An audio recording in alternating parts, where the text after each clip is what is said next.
ಎಲ್ಲರಿಗೂ ನಮಸ್ಕಾರ. ಈಗ ಕಾರ್ಯಕ್ರಮ ಪ್ರಾರಂಭ ಆಗ್ತಾ ಇದೆ. Shagle Shivarudramma charitable social and educational trust ವತಿಯಿಂದ ಮತ್ತು ನಮ್ಮ ಕರ್ನಾಟಕ ಸಮಾಜಶಾಸ್ತ್ರ ಸಂಘದ ವತಿಯಿಂದ ನಡೀತಾ ಇರತಕ್ಕಂಥ ಈ ಒಂದು ಕಾರ್ಯಕ್ರಮದಲ್ಲಿ ಈ ದಿನದ ಉಪನ್ಯಾಸವನ್ನು ನೀಡಲಿಕ್ಕೆ ಆಗಮಿಸಿರ್ತಕ್ಕಂಥ ಡಾಕ್ಟರ್ ಗಾಯತ್ರಿ ದೇವಿಯವರು ಮತ್ತು ಅದರ ಅಧ್ಯಕ್ಷತೆಯನ್ನು ವಹಿಸಲಿಕ್ಕೆ ಪ್ರೀತಿಯಿಂದ ಆಗಮಿಸಿರ್ತಕ್ಕಂಥ ಪ್ರೊಫೆಸರ್ ಎಸ್ ರಾಜಶೇಖರ್ ಅವರು ವೇದಿಕೆಗೆ ಬರಬೇಕು ಅಂತೇಳಿ ಕೋರ್ಕೊಳ್ತೀನಿ.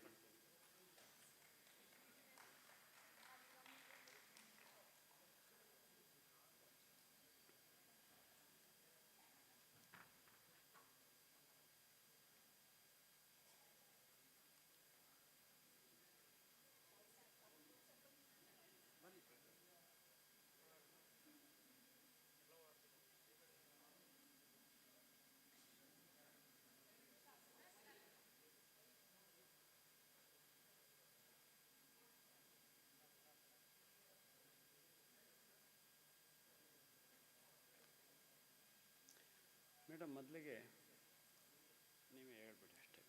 ಫಸ್ಟ್ ಮೇಡಮ್ನವ್ರ ಬಗ್ಗೆ ಹೇಳ್ಬಿಡಿ. ಈಗ ಹೇಳ್ತೀನಿ. ಹಾಂ, ಪ್ರಾರಂಭ ಮಾಡಿಬಿಡಿ.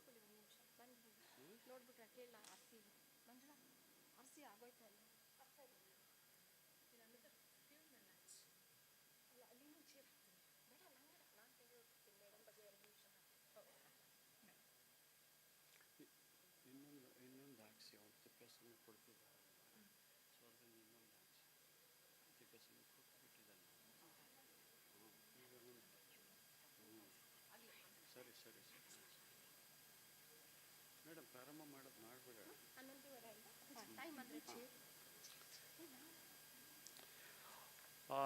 ಸ್ನೇಹಿತರೆ, ನಾಡೋಜ ಪ್ರೊಫೆಸರ್ ಸಿ ಪಾರ್ವತಮ್ಮ ಈ ಸ್ಮಾರಕ ಉಪನ್ಯಾಸದಲ್ಲಿ ಮೊದಲಿಗೆ ಪಾರ್ವತಮ್ಮನವರ ಶಿಷ್ಯೆ ಆದಂಥ ಪ್ರೊಫೆಸರ್ ಆರ್ ಇಂದಿರಾ ಅವರು ಪ್ರೊಫೆಸರ್ ಪಾರ್ವತಮ್ಮನವ್ರ ಬಗ್ಗೆ ವಿಚಾರಗಳನ್ನು ತಿಳಿಸ್ಕೊಡ್ತಾರೆ. ನಂತರ ಕಾರ್ಯಕ್ರಮ ಮುಂದುವರಿಯುತ್ತದೆ.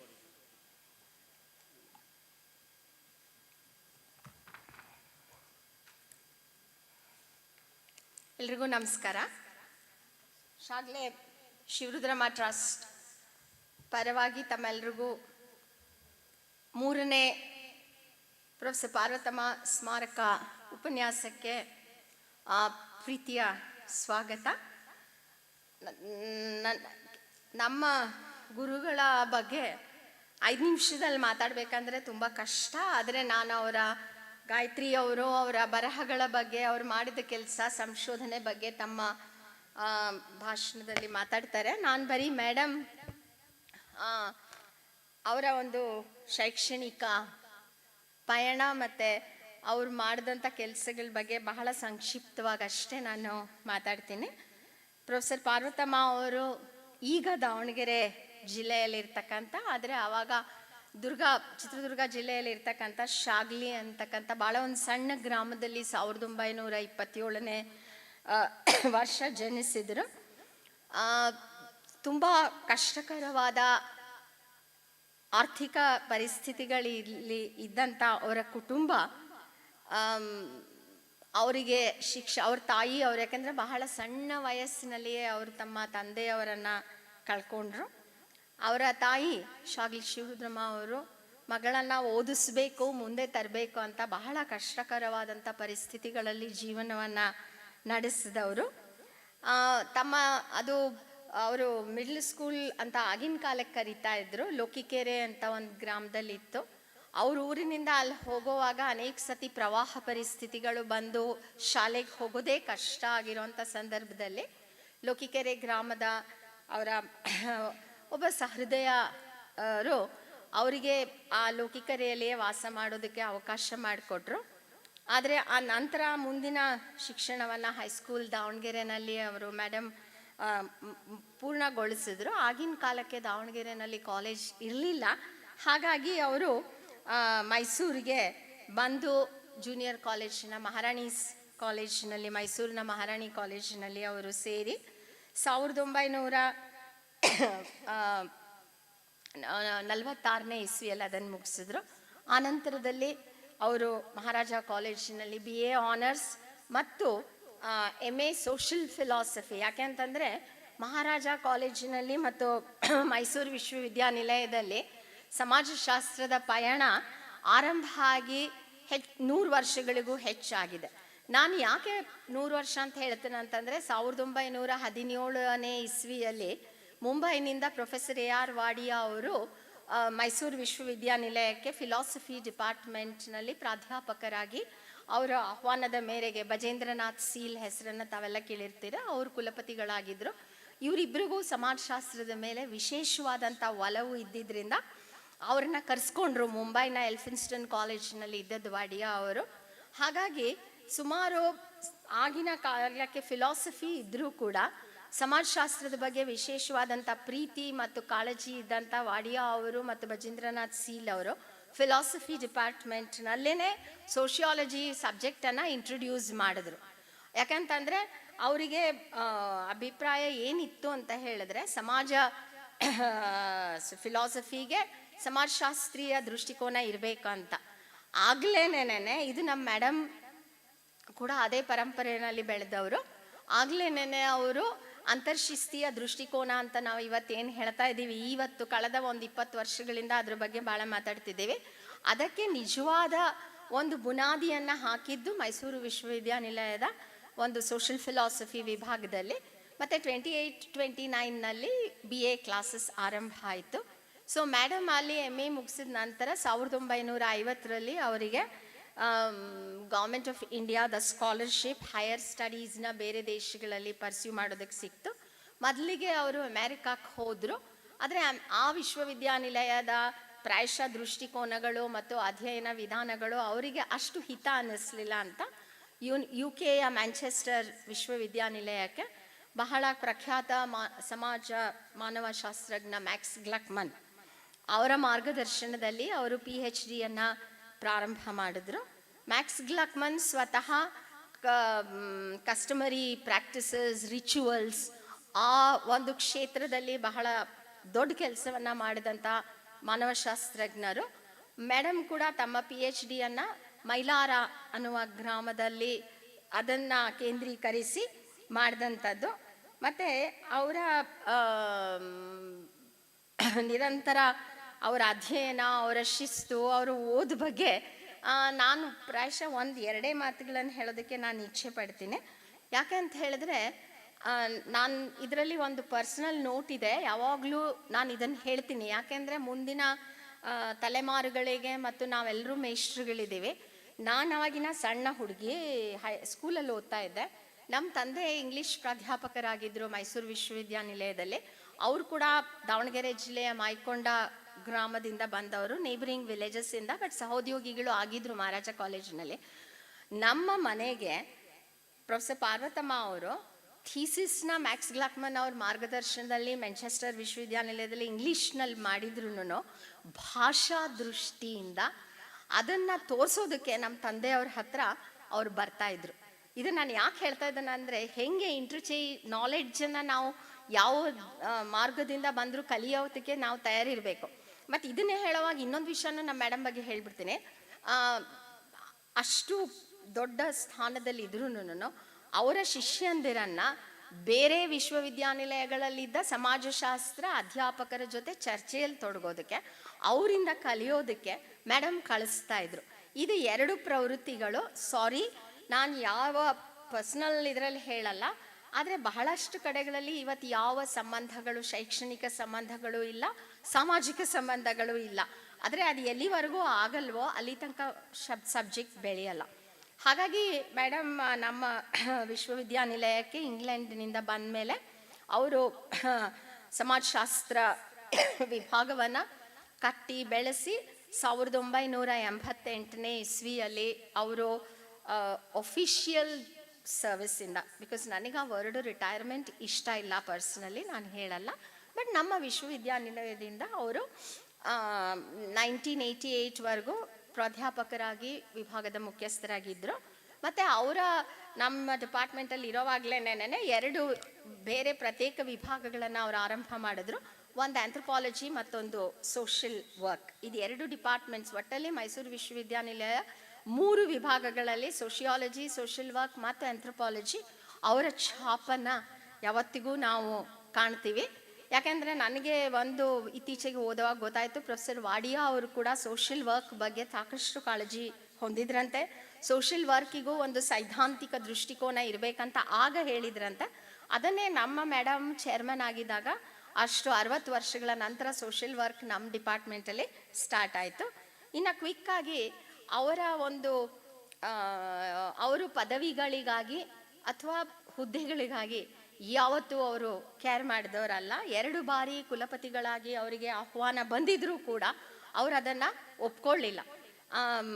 ಮತ್ತು ಅವರ ಒಂದು ವೃತ್ತಿ ಜೀವನದಲ್ಲಿ ದೇಶದ ಅತ್ಯಂತ ಪ್ರತಿಷ್ಠಿತ ಸಂಸ್ಥೆಗಳಲ್ಲಿ ಆಹ್ವಾನದ ಮೇರೆಗೆ ಅವರು ಇಲ್ಲ ಚೇರ್ಮನ್ ಆಗಿದ್ರು ಅಥವಾ ಮೆಂಬರ್ ಆಗಿದ್ರು. ಭಾಳ ಕ್ವಿಕ್ಕಾಗಿ ಒಂದು 5-6 ಹೆಸರಿಸ್ಬೋದಾದರೆ, ಸೆಂಟ್ರಲ್ ಸೋಷಿಯಲ್ ವೆಲ್ಫೇರ್ ಬೋರ್ಡ್ನ ಎಕ್ಸಿಕ್ಯೂಟಿವ್ ಕಮಿಟಿಯಲ್ಲಿ ಮೆಂಬರ್ ಆಗಿದ್ದರು. ಬನಾರಸ್ ಹಿಂದೂ ಯೂನಿವರ್ಸಿಟಿಯಲ್ಲಿ ಪ್ರೆಸಿಡೆಂಟ್ಸ್ ನಾಮಿನಿ ಆಗಿ ಮೇಡಮ್ ಅವರಿದ್ದರು. ರಿಸರ್ವ್ ಬ್ಯಾಂಕ್ನಲ್ಲಿ ಇದ್ದರು. ಮತ್ತು she was also UN correspondent in India for prevention of crime. Kannada ಸಾಹಿತ್ಯ ಪರಿಷತ್ತು ಮತ್ತು institute for social and economic change ಸಂಸ್ಥೆಯ ಬೋರ್ಡ್ ಆಫ್ ಗವರ್ನರ್ಸ್ ಮೆಂಬರ್ ಆಗಿ, UGC ಅಡ್ವೈಸರಿ ಪ್ಯಾನಲ್ನ ಮೆಂಬರ್ ಆಗಿ ಮತ್ತು ಇಂಥ ಅನೇಕ ಜವಾಬ್ದಾರಿಗಳನ್ನು ಅವರು ವಹಿಸಿದರು. ಮತ್ತು ಇನ್ನು ಒಂದೇ 2 ಮಾತು ಹೇಳಿ ನಾನು ಮುಗಿಸ್ತೀನಿ. ತಮ್ಮ ಮನೆಯಲ್ಲಿ, ಅವರ ಮನೆ ಗೋಕುಲಂ ನಲ್ಲಿದೆ. ಮತ್ತು ಅವರು CRRTD ಅಂತ ಒಂದು ಸಂಸ್ಥೆಯನ್ನು ಪ್ರಾರಂಭ ಮಾಡಿದ್ರು, centre for research in rural and tribal studies ಅಂತ. ಸೊ ಅವರು ಇರೋವಾಗಲೇ ಸಾಕಷ್ಟು ಕಾರ್ಯಕ್ರಮಗಳು ಆ ಸಂಸ್ಥೆಯ ಆಶ್ರಯದಲ್ಲಿ ನಡೆದಿದೆ. ಮತ್ತು ಶಾಗಲೆ ಶಿವರುದ್ರಮ್ಮ ಟ್ರಸ್ಟ್ ಬಗ್ಗೆ ಕಾಲ್ಚನೇಗೌಡರು ಹೇಳ್ತಾರೆ. ಬಟ್ ಅವರ ವರ್ಕ್ಸ್ ಬಗ್ಗೆ ಹೇಳೋದಾದರೆ ತುಂಬ ಬರೆದ್ರು ನಮ್ಮ ಮೇಡಮ್.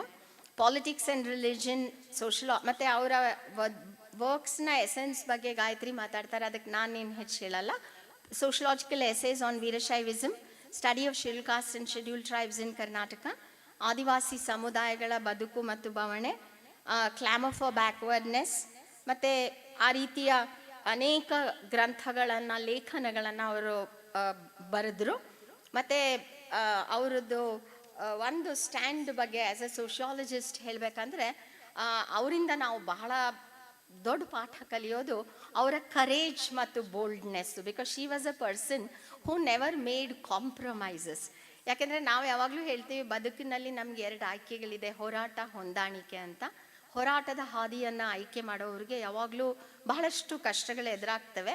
ಹೊಂದಾಣಿಕೆ ಮಾಡ್ಕೊಳ್ಳೋರು ಏನು ಪ್ರಾಬ್ಲಮ್ ಇರಲ್ಲ, ಬಟ್ ಅವ್ರು ಯಾವತ್ತೂ ಮಾಡ್ಕೊಳ್ಳಿಲ್ಲ. She took a stand. And ಅವ್ರದ್ದು ಒಂದೇ ಒಂದು ಬಹಳ ದೊಡ್ಡ ಗುಣ, ನಾನು ಅದ್ರ ಬಗ್ಗೆ ಹೇಳಲೇಬೇಕು. ಇವತ್ತು ನಾವು ಸಮಾಜಶಾಸ್ತ್ರೀಯ ಅಧ್ಯಯನಗಳಲ್ಲಿ, ಬರಹಗಳಲ್ಲಿ ಪೋಲರೈಸೇಷನ್ ಅಥವಾ ಧ್ರುವೀಕರಣ ಅಂತ ಒಂದು ಪದ ಬಳಸ್ತೀವಿ.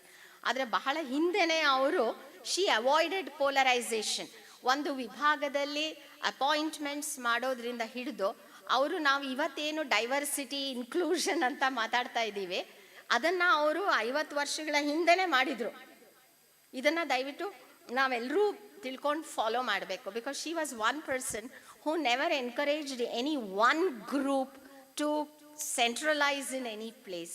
ಸೊ ನೀವು ಬಹುತ್ವ ಅಂತ ಕರೀರಿ, ವೈವಿಧ್ಯತೆ ಅಂತ ಕರೀರಿ, ಒಳಗೊಳ್ಳುವಿಕೆ ಅಂತ ಕರೀರಿ, ಅಥವಾ ಧ್ರುವೀಕರಣ ವಿರೋಧಿ ಧೋರಣೆ ಅಂತ ಕರೀರಿ, ಇದೆಲ್ಲ ಅವರ ವ್ಯಕ್ತಿತ್ವದಲ್ಲಿ ಇತ್ತು.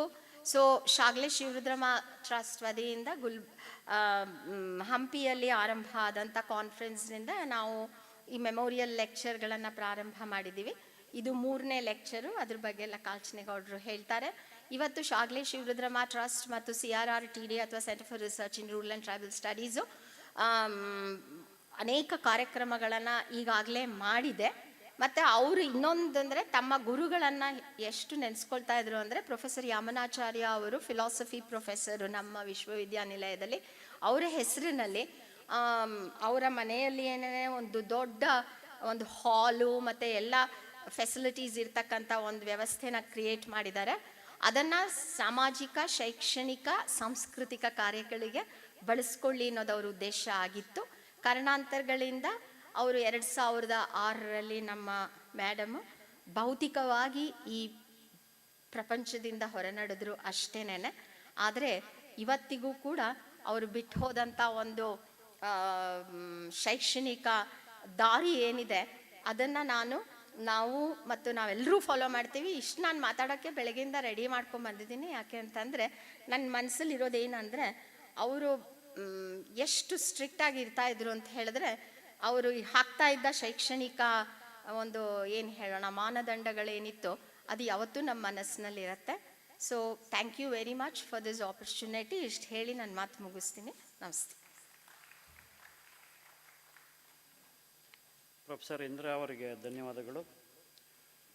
ಈಗ ಈ ಒಂದು Shaglesh Virudrama charitable social and educational trust ಮತ್ತು ಕರ್ನಾಟಕ ರಾಜ್ಯ ಸಮಾಜಶಾಸ್ತ್ರ ಸಂಘ ಹಾಗೂ ಕುವೆಂಪು ವಿ ಸಮಾಜಶಾಸ್ತ್ರ ವಿಭಾಗದ ಪ್ರಾಯೋಜಕತ್ವದಲ್ಲಿ ನಡೀತಾ ಇರತಕ್ಕಂಥ 14ನೇ ರಾಷ್ಟ್ರೀಯ ಸಮಾಜ ಸಮ್ಮೇಳನದ ಆಶ್ರಯದಲ್ಲಿ 3ನೇ ನಾಡೋಜ ಪ್ರೊಫೆಸರ್ ಶ್ರೀ ಪಾರ್ವತಮ್ಮ ಅವರ ಒಂದು ಉಪನ್ಯಾಸಕ್ಕೆ ತಮ್ಮೆಲ್ಲರನ್ನು ಪ್ರೀತಿಯಿಂದ ನಾನು ಸ್ವಾಗತಿಸ್ತೇನೆ. ಟ್ರಸ್ಟ್ ಬಗ್ಗೆ ತಿಳಿಸಿ ಅಂತ ಹೇಳಿದ್ರು, ಸಮಯದ ಅಭಾವ ಇರೋದರಿಂದ ಟ್ರಸ್ಟು ಮೇಡಮ್ ಅವರ ಆಶಯದಂತೆ ಅನೇಕ ಸಮಾಜಮುಖಿ ಕಾರ್ಯಗಳನ್ನು ಮಾಡ್ತಾ ಇದೆ. ಸಮಾಜಶಾಸ್ತ್ರಕ್ಕೆ ಸಂಬಂಧಪಟ್ಟಂಥ ಅನೇಕ ಕಾಂಪಿಟೇಟಿವ್ ಎಕ್ಸಾಮಿನೇಷನ್ಗೆ ಸಂಬಂಧಪಟ್ಟ ಹಾಗೆ, ಸೋಷಿಯಲ್ ವರ್ಕ್ಗೆ ಸಂಬಂಧಪಟ್ಟ ಹಾಗೆ, ಮತ್ತು ಇತ್ತೀಚೆಗೆ ನಾವು ಸಂಶೋಧನಾಕ್ಕೆ ಸಂಬಂಧಪಟ್ಟ ಹಾಗೆ ಅನೇಕ ಉಪನ್ಯಾಸಗಳನ್ನು ಅಲ್ಲಿ ಏರ್ಪಾಡು ಮಾಡ್ತಾ ಇದ್ದೀವಿ. ಮತ್ತು ಸಮಾಜಮುಖಿಯಾದಂಥ ಅನೇಕ ಸಂವಾದಗಳಿಗೆ ಅವಕಾಶ ಮಾಡಿಕೊಡ್ತಾ ಇದ್ದೀವಿ. ಮತ್ತು ಸರಳ ಮದುವೆ ಅಥವಾ ಇಂಟರ್ಕಾಸ್ಟ್ ಇಂಟರ್ರಿಲಿಜನ್ ಮದುವೆಗಳಿಗೂ ಕೂಡ ಅಲ್ಲಿ ನಮ್ಮ ಆಸಕ್ತಿಯ ಮೇಲೆ ಅದೇ ಕೆಲಸಗಳನ್ನು ಮಾಡ್ತಾಯಿದ್ದೀವಿ, ಅವಕಾಶಗಳನ್ನು ಒದಗಿಸ್ಕೊಡ್ತಾ ಇದ್ದೀವಿ. ಈ ನೆನಪಿನ ಉಪನ್ಯಾಸದ ಅಧ್ಯಕ್ಷತೆಯನ್ನು ಹಿರಿಯರಾದ ಎಸ್ ರಾಜಶೇಖರ್ ಅವರು ವಹಿಸಿದ್ದಾರೆ. ಇವರು KSAಯನ್ನು ಕಟ್ಟುವಲ್ಲಿ ಹಲವರ ಜೊತೆಗೆ ಶ್ರಮಿಸಿದ್ದಾರೆ. ಮೌಲ್ಯಮಾಪನ ಸಂದರ್ಭದಲ್ಲಿ ನಾವೆಲ್ಲ ಹೊಸದಾಗಿ ಸೇರಿದಂಥ ಸಂದರ್ಭದಲ್ಲಿ ಉಪನ್ಯಾಸಕರಾಗಿ ಮೌಲ್ಯಮಾಪನಕ್ಕೆ ಹೋಗುವಂಥ ಸಂದರ್ಭದಲ್ಲಿ ಮತ್ತು ಇವರ ಅನೇಕ ಹಿರಿಯರು, ಉದಾಹರಣೆಗೆ ಪ್ರೊಫೆಸರ್ ಸಂಜೀವರಾವ್ ಅವರಂಥ ಹಿರಿಯರು ನಮಗೆಲ್ಲ ಮಾರ್ಗದರ್ಶನವನ್ನು ನೀಡ್ತಾಯಿದ್ರು. ಸಾಯಂಕಾಲದ ವೇಳೆ ಪಠ್ಯಕ್ರಮದ ಬಗ್ಗೆ ವ್ಯಾಲ್ಯೂಯೇಷನ್ ಆದ ನಂತರ ಪ್ರತಿ ವರ್ಷವೂ ಕೂಡ ಪಠ್ಯಕ್ರಮ ಏನಾಗಿದೆ, ಏನು ಇರಬೇಕಾಗಿತ್ತು, ಏನು ತಪ್ಪಾಗಿದೆ ಅದ್ರ ಬಗ್ಗೆ ಚರ್ಚೆಗಳು ನಡೀತಾ ಇತ್ತು. ಅಥವಾ ಯಾವುದೋ ಪಠ್ಯದ ಬಗ್ಗೆ ನಮ್ಗೆ ಹೆಚ್ಚು ಮಾಹಿತಿ ಇಲ್ಲ, ಈಗಿನಾಗೆ ಮಾಹಿತಿಗಳು ಹೆಚ್ಚು ಸಿಗ್ತಿರಲಿಲ್ಲ. ಅಂಥ ಸಂದರ್ಭದಲ್ಲಿ ಹಿರಿಯರಾಗಿರ್ತಕ್ಕಂಥವರೆಲ್ಲರೂ ಕೂಡ ಇವರು ನಮ್ಗೆ ವಿಚಾರಗಳನ್ನು ತಿಳಿಸ್ಕೊಳ್ತಾಯಿದ್ರು. ಪ್ರಶ್ನೆ ಪತ್ರಿಕೆಯನ್ನು ತಯಾರು ಮಾಡೋದ್ರಲ್ಲಿ ಏನು ಲೋಪದೋಷ ಆಗಿದೆ ಅನ್ನುವಂಥದ್ದು ಕೂಡ ಚರ್ಚೆ ನಡೀತಾ ಇತ್ತು. ಮತ್ತು ಸಮಾಜಶಾಸ್ತ್ರಕ್ಕೆ ಅದರಲ್ಲೂ EPS ಕಾಂಬಿನೇಷನ್ಗೆ BEdಗೆ ಪ್ರವೇಶಾತಿ ಇಲ್ಲದೇ ಇರುವಂಥ ಸಂದರ್ಭದಲ್ಲೆಲ್ಲೂ ಕೂಡ ಪ್ರೊಫೆಸರ್ ಎಸ್ ರಾಜಶೇಖರ್ ಅವರು ಪ್ರಜಾವಾಣಿಯಲ್ಲಿ ಲೇಖನಗಳನ್ನು ಬರೆದರು. ಮತ್ತು ಪ್ರೊಫೆಸರ್ ಪಾರ್ವತಮ್ಮನವರ ಜೊತೆಯಲ್ಲಿ ಉತ್ತಮವಾದಂಥ ಸಂಬಂಧವನ್ನು ಅವರು ಇಟ್ಕೊಂಡಿದ್ರು. ಮತ್ತು ತಮ್ಮ ಅಭಿಪ್ರಾಯಗಳನ್ನು ಸೌಮ್ಯವಾಗಿ ಹೇಳ್ತಾಯಿದ್ರು. ಅದು ಜಬರ್ದಸ್ತ್ ಮಾಡುವ ಥರದ್ದೇನಿರಲಿಲ್ಲ, ಎಲ್ರಿಗೂ ಕೂಡ ಸೌಮ್ಯವಾಗಿ ವಿಚಾರಗಳನ್ನು ತಿಳಿಸ್ತಾಯಿದ್ರು. ಅಂಥ ಎಲ್ಲ ಸಮ್ಮೇಳನದಲ್ಲಿ ಇಂಥ ಸಮ್ಮೇಳನದಲ್ಲಿ ಅವರೆಲ್ಲ ದಂಪತಿಗಳು ಒಟ್ಟಾಗಿ ಬರ್ತಾಯಿದ್ರು. ಅದು ಆಲ್ ಇಂಡಿಯಾ ಲೆವೆಲ್ನಲ್ಲಿ ಮತ್ತು ರಾಜ್ಯ ಮಟ್ಟದ ಈ ಸಾರಿನೇ ಅವರ ಧರ್ಮಪತ್ನಿ ಇವ್ರ ಜೊತೆಯಲ್ಲಿ ಬಂದಿಲ್ಲ. ಬಂದವರೆಲ್ಲ ಅವ್ರಿಗೆ ಅದೇ ಪ್ರಶ್ನೆ ಒಂದು 100 ಜನ ಕೇಳಿರ್ಬೋದು, ಸರ್ ನಿಮ್ಮ ಮನೆಯವರು ಎಲ್ಲಿ ಅಂತ ಅವ್ರಿಗೆ ಕೇಳಿರ್ಬೋದು. ಹಾಗಾಗಿ ಯಾವಾಗಲೂ ಕೂಡ ಭಾಗವಹಿಸ್ತಾ ಇದ್ದರು. ಈಗ ಅವ್ರಿಗೆ ಈಗಾಗಲೇ 82 ವರ್ಷ ತುಂಬಿದೆ. ಆದರೆ ಅವ್ರಿಗೆ ಈ ಥರದ ಕಾರ್ಯಕ್ರಮಗಳಲ್ಲಿ ಭಾಗವಹಿಸುವಂಥ ಉತ್ಸಾಹ ಏನು ಕಡಿಮೆ ಏನಾಗಿಲ್ಲ. ಹಾಗಾಗಿ ಅವರು ಹೆಚ್ಚು ಇಂಥ ನಮಗೆಲ್ರಿಗೂ ಕೂಡ ಮಾದರಿಯಾಗಿದ್ದಾರೆ. ಮತ್ತು ಇವರು ಕಮಲಾ ನೆಹರು ಕಾಲೇಜಿನಲ್ಲಿ ವಿಭಾಗದ ಸಮಾಜಶಾಸ್ತ್ರ ವಿಭಾಗದ ಮುಖ್ಯಸ್ಥರಾಗಿ ನಿವೃತ್ತಿಯನ್ನು ಹೊಂದಿದ್ದಾರೆ. ಮತ್ತು ಕನ್ನಡದ ಪುಸ್ತಕಗಳು ಅಭಾವ ಇದ್ದಂಥ ಸಂದರ್ಭಗಳಲ್ಲಿ ಇವರು ಸಾಮಾಜಿಕ ಸಂಶೋಧನೆ, ಭಾರತೀಯ ಸಮಾಜ, ಜನಸಂಖ್ಯಾಶಾಸ್ತ್ರ, ಗ್ರಾಮೀಣ ಭಾರತ ಅನ್ನುವಂಥ ಉತ್ತಮ ಪುಸ್ತಕಗಳನ್ನು ಕೊಡುಗೆಯಾಗಿ ನೀಡಿದ್ದಾರೆ. ಮತ್ತು ಕುವೆಂಪು ವಿಶ್ವವಿದ್ಯಾನಿಲಯ ಸಮಾಜಶಾಸ್ತ್ರ ಸಂಘದ ಅಧ್ಯಾಪಕರ ಸಂಘದ ಕಾರ್ಯದರ್ಶಿಯಾಗಿ ಕೆಲಸ ಮಾಡಿದ್ದಾರೆ. ಕರ್ನಾಟಕ ಸಮಾಜಶಾಸ್ತ್ರ ಸಂಘದ ಖಜಾಂಚಿಯಾಗಿಯೂ ಕೂಡ ಇವರು ಸೇವೆಯನ್ನು ಸಲ್ಲಿಸಿದ್ದಾರೆ. ಇಂಥ ಹಿರಿಯರನ್ನು ಈ ಒಂದು ಕಾರ್ಯಕ್ರಮಕ್ಕೆ ನಾನು ಪ್ರೀತಿಯಿಂದ ಸ್ವಾಗತಿಸ್ತಾ ಇದ್ದೀನಿ.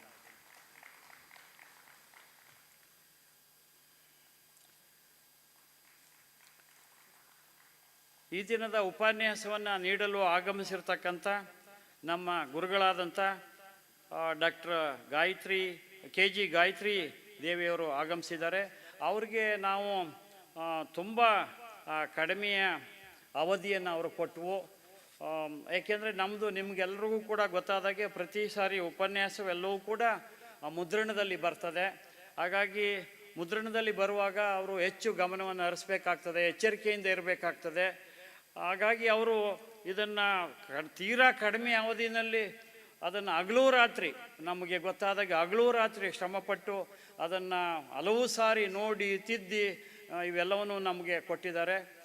ಬಹುಶಃ ನಾವು ತುಂಬ ಅವ್ರಿಗೆ ಒತ್ತಡವನ್ನು ಹಾಕಿದ್ದೀವಿ ಅನ್ನುವಂಥ ಒಂದು ರೀತಿಯ ಪಾಪ ಪ್ರಜ್ಞೆನೂ ಕೂಡ ನನಗಿದೆ. ಅವರು ಅದನ್ನು ನಿರ್ವಹಿಸ್ಕೊಟ್ಟಿದ್ದಾರೆ. ಆಮೇಲೆ ಅವರು ತಮಗೆ ಸಮಯದ ಅಭಾವ ಇರೋದರಿಂದ ಸ್ವಲ್ಪ ಕಡಿಮೆ ಪರಿಚಯವನ್ನು ಮಾಡಿಕೊಡ್ತೀನಿ, ಅನ್ಯಥಾ ಯಾರು ಭಾವಿಸಬೇಡಿ. ಅವರು formerly professor, centre for environmental economics and natural resources, institute of social and economic change, Bengaluru. BA honours, MA Bengaluru university, PhD development studies Mysuru ವಿಶ್ವವಿದ್ಯಾಲಯದಲ್ಲಿ ಮಾಡಿದ್ದಾರೆ.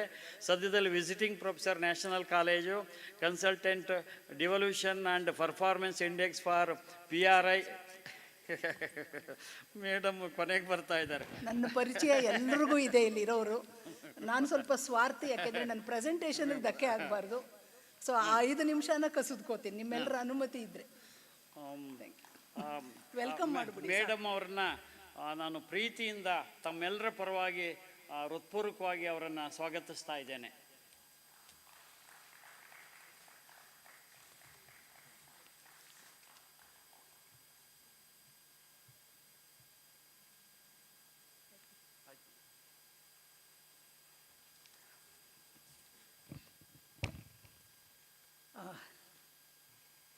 ಈ ಒಂದು ಇಲ್ಲಿದೆ ನೀರಿದೆ. ಪ್ರೊಫೆಸರ್ ಸಿ ಪಾರ್ವತಮ್ಮ ಮೆಮೋರಿಯಲ್ ಲೆಕ್ಚರಿನ ಈ ಅವಕಾಶನ ನನಗೆ ಕೊಟ್ಟು ಇಲ್ಲಿ ಮಾತಾಡೋಕ್ಕೆ ನಾನು ಬಂದಿರೋ ಸಂದರ್ಭದಲ್ಲಿ ಅಧ್ಯಕ್ಷ ಸ್ಥಾನದಲ್ಲಿ ಕೂತಿರೋ ಅತ್ಯಂತ ಹಿರಿಯರಾದ ಪ್ರೊಫೆಸರ್ ರಾಜಶೇಖರ್ ಸರ್ ಅವರಿಗೆ ಮತ್ತು ಪ್ರೊಫೆಸರ್ ಪಾರ್ವತಮ್ಮನವರ ಪರಿಚಯ ಮಾಡೋದಲ್ಲದೆ ಎಲೆಮರೆ ಕಾಯಿ ಆ ಥರ ನನ್ನ ವಿಸಿಬಿಲಿಟಿ ನಿನ್ನೆ ಇವತ್ತಿನ ದಿನದ ಮತ್ತು ಈಗ ಏನು ಮಾತಾಡ್ತೀನೋ ಆ ವಿಚಾರಗಳಿಗೆ ವಿಸಿಬಿಲಿಟಿ ಕೊಟ್ಟಂಥ ಪ್ರೊಫೆಸರ್ ಇಂದಿರಾ ಅವರಿಗೆ ಮತ್ತು ನನ್ನ ಪರಿಚಯ ಮಾಡೋಕ್ಕೆ ಹೊರಟಿದ್ದು ನಾನು ತಡೆದು ನನ್ನ ಕ್ಷಮಿಸಿ ಅಂತ ಕೇಳಿಕೊಂಡು ಪ್ರೊಫೆಸರ್ ಕಾಳ್ಚನ್ನೇಗೌಡ್ರಿಗೆ ಮತ್ತು ಡಾಕ್ಟರ್ ತಿಪ್ಪೇಸ್ವಾಮಿ ರ್ಯಾಪೋರ್ಟಿಯರ್ ಆಗಿರೋರಿಗೆ ಮತ್ತು ಇಲ್ಲಿ ನೆರೆದಿರುವ all the veterans stalwarts of the subject, ಯಾರ್ಯಾರ ಹೆಸರು ಹೇಳಲಿ ಯಾರ್ಯಾರ ಹೆಸರು ಬಿಡಲಿ ಅಂತ ಗೊತ್ತಾಗ್ತಿಲ್ಲ. We have amidst us professor VN Bhat, professor SL Hiremath, professor Shaukat, professor Payas, professor Shinde, professor Rajashekar, Somashekar, professor Rajat, professor Chandrika, professor Lakshmipathi, professor Rajesh, and many others, and my young friends, PhD students, invited audience and all others. The theme of this 2 days conference is very well written there. We all have expressed a lot of sadness, grief, and as it was expressed yesterday, most of the families have lost dear ones, friends, etc. And this is the COVID-stricken society out of which we have, relatively speaking, come out. But the greatest challenge before us, which the note of this seminar has expressed very well, is to rebuild the society within quotes. Because the whole sociology, according to some theorists, they call it the data which we get from the field is raw, and we need to reconstruct our data to suit the rebuilding of the society, which keeps changing every minute. ಈಗ ನಾನಿಲ್ಲಿ ಬಂದು ನಿಂತ ಈ ಒಂದು ಕ್ಷಣದಲ್ಲೂ ಎಷ್ಟೋ ಸಮಾಜ ಹೊರಗಡೆ ಬದಲಾಗಿರುತ್ತೆ. So it is not like a physical laboratory where you can fix something and go the next day and study and find out the results. It's an ever changing society, sometimes revolutionary and sometimes evolutionary. So the challenge before sociologists today is to enable the people, and people is a very loaded term. It is consisting of several divisions like classes, religions, castes, and linguistic, and many other groups, women, etc. And we have to enable these people to rebuild the lives by themselves, not somebody else building it, because we have had enough of the dependency syndrome after independence and the government trying to approach the people through the welfare model and trying to give some incentives. So the challenge is to help them. But the second aspect of the note which has been circulated to all of us is, as rightly pointed out, the capabilities of sociologists is very sadly not visible enough before the policymakers, the planners, because we go by certain methodologies which are not, I would not say unfortunately, it is very fortunately that we don't say it by numbers, but we say it with a lot of explanation, and we go to the depth of issues to say what is what and why of it. Therefore, it's a critical situation where we come out with lots of studies, tell this is what has happened. There have been excellent presentations yesterday. For example, to quote here what Dr. Prashant has explained about the hapless lady Kasturi and many other cases put forth by him, and many other presentations spotted, and they have said, but unless we give to the government 1 + 1 is 2, or 1 + 1 is even 4 type of results, findings, it is very difficult for them even to implement or design policies. So the thrust of my entire, the next 30-40 minutes of the so-called lecture would be on how do we go about it, what is the suitable methodology. And it is in this context that I have very fondly, with very lot of reverence, drawn from the methodology used by Professor C. Parvathamma, participant observation, going to the depth of the issue, living with the people, collecting the perceptions from them, get some insights about the issue, get not the data which is raw, but insights which are very needed for coming to any policy suggestions. And therefore, at this outset, I have to place on record, because this is a very, very memorable day in my academic life, and for various reasons, and this kind honor has been possible through an invitation to deliver the third Professor C. Parvathamma Memorial Lecture in the annual conference of the KSA. And here I place on record my deep sense of gratitude to Professor R. Indira, Professor and Head of the Department of Sociology and President of ISA, for taking a personal interest in persuading me, because I was very reluctant in the beginning. I was saying that I was not the right person to do this job, but she won't take a negative answer from me. And that really ended up in putting down some of my thoughts, but fully supported by some of the works of Professor Parvathamma, which has come to your hands in the form of a small note, which has been published kindly by the Trust. I'm also thankful to all the members of the trustees of the SSC SET, particularly to Dr. Kalchane Gowda, who has helped me by keeping me updated with most of Professor's works. And I'm also very thankful to Dr. G. Shanti, freelance social science researcher and consultant, Samruddhi Foundation and other institutions, for helping with some valuable comments on the draft. And equally grateful to Professor H.K. Maulesh, my colleague from the National College, who went through the draft and gave me some suggestions for his improvement. The equal importance of my gratitude goes to all my colleagues in the Department of Sociology in the Kuvempu University, to Professor Chandrasekhar, who is the organizing secretary, to Professor M. Gurulingayya, the president and chairperson of the department, and Professors S. Ramegowda, Professor Chandrasekhar, Professor Anjanappa, and office bearers of the Karnataka Sociology Association. And if the paper is, or my lecture is even a very little useful to you, I think the credit should go, not the wrong things. All the disclaimers are mine.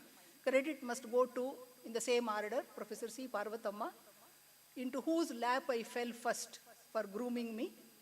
Way back in July 13, 1973, short of 2 years for half a century, that was my first job. She gave me a job to work in a research project.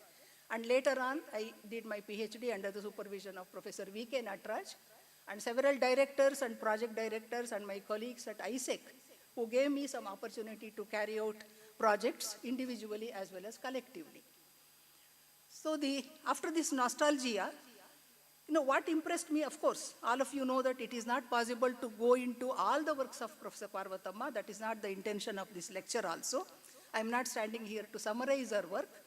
As I just overheard, I don't know whether I can say this or not.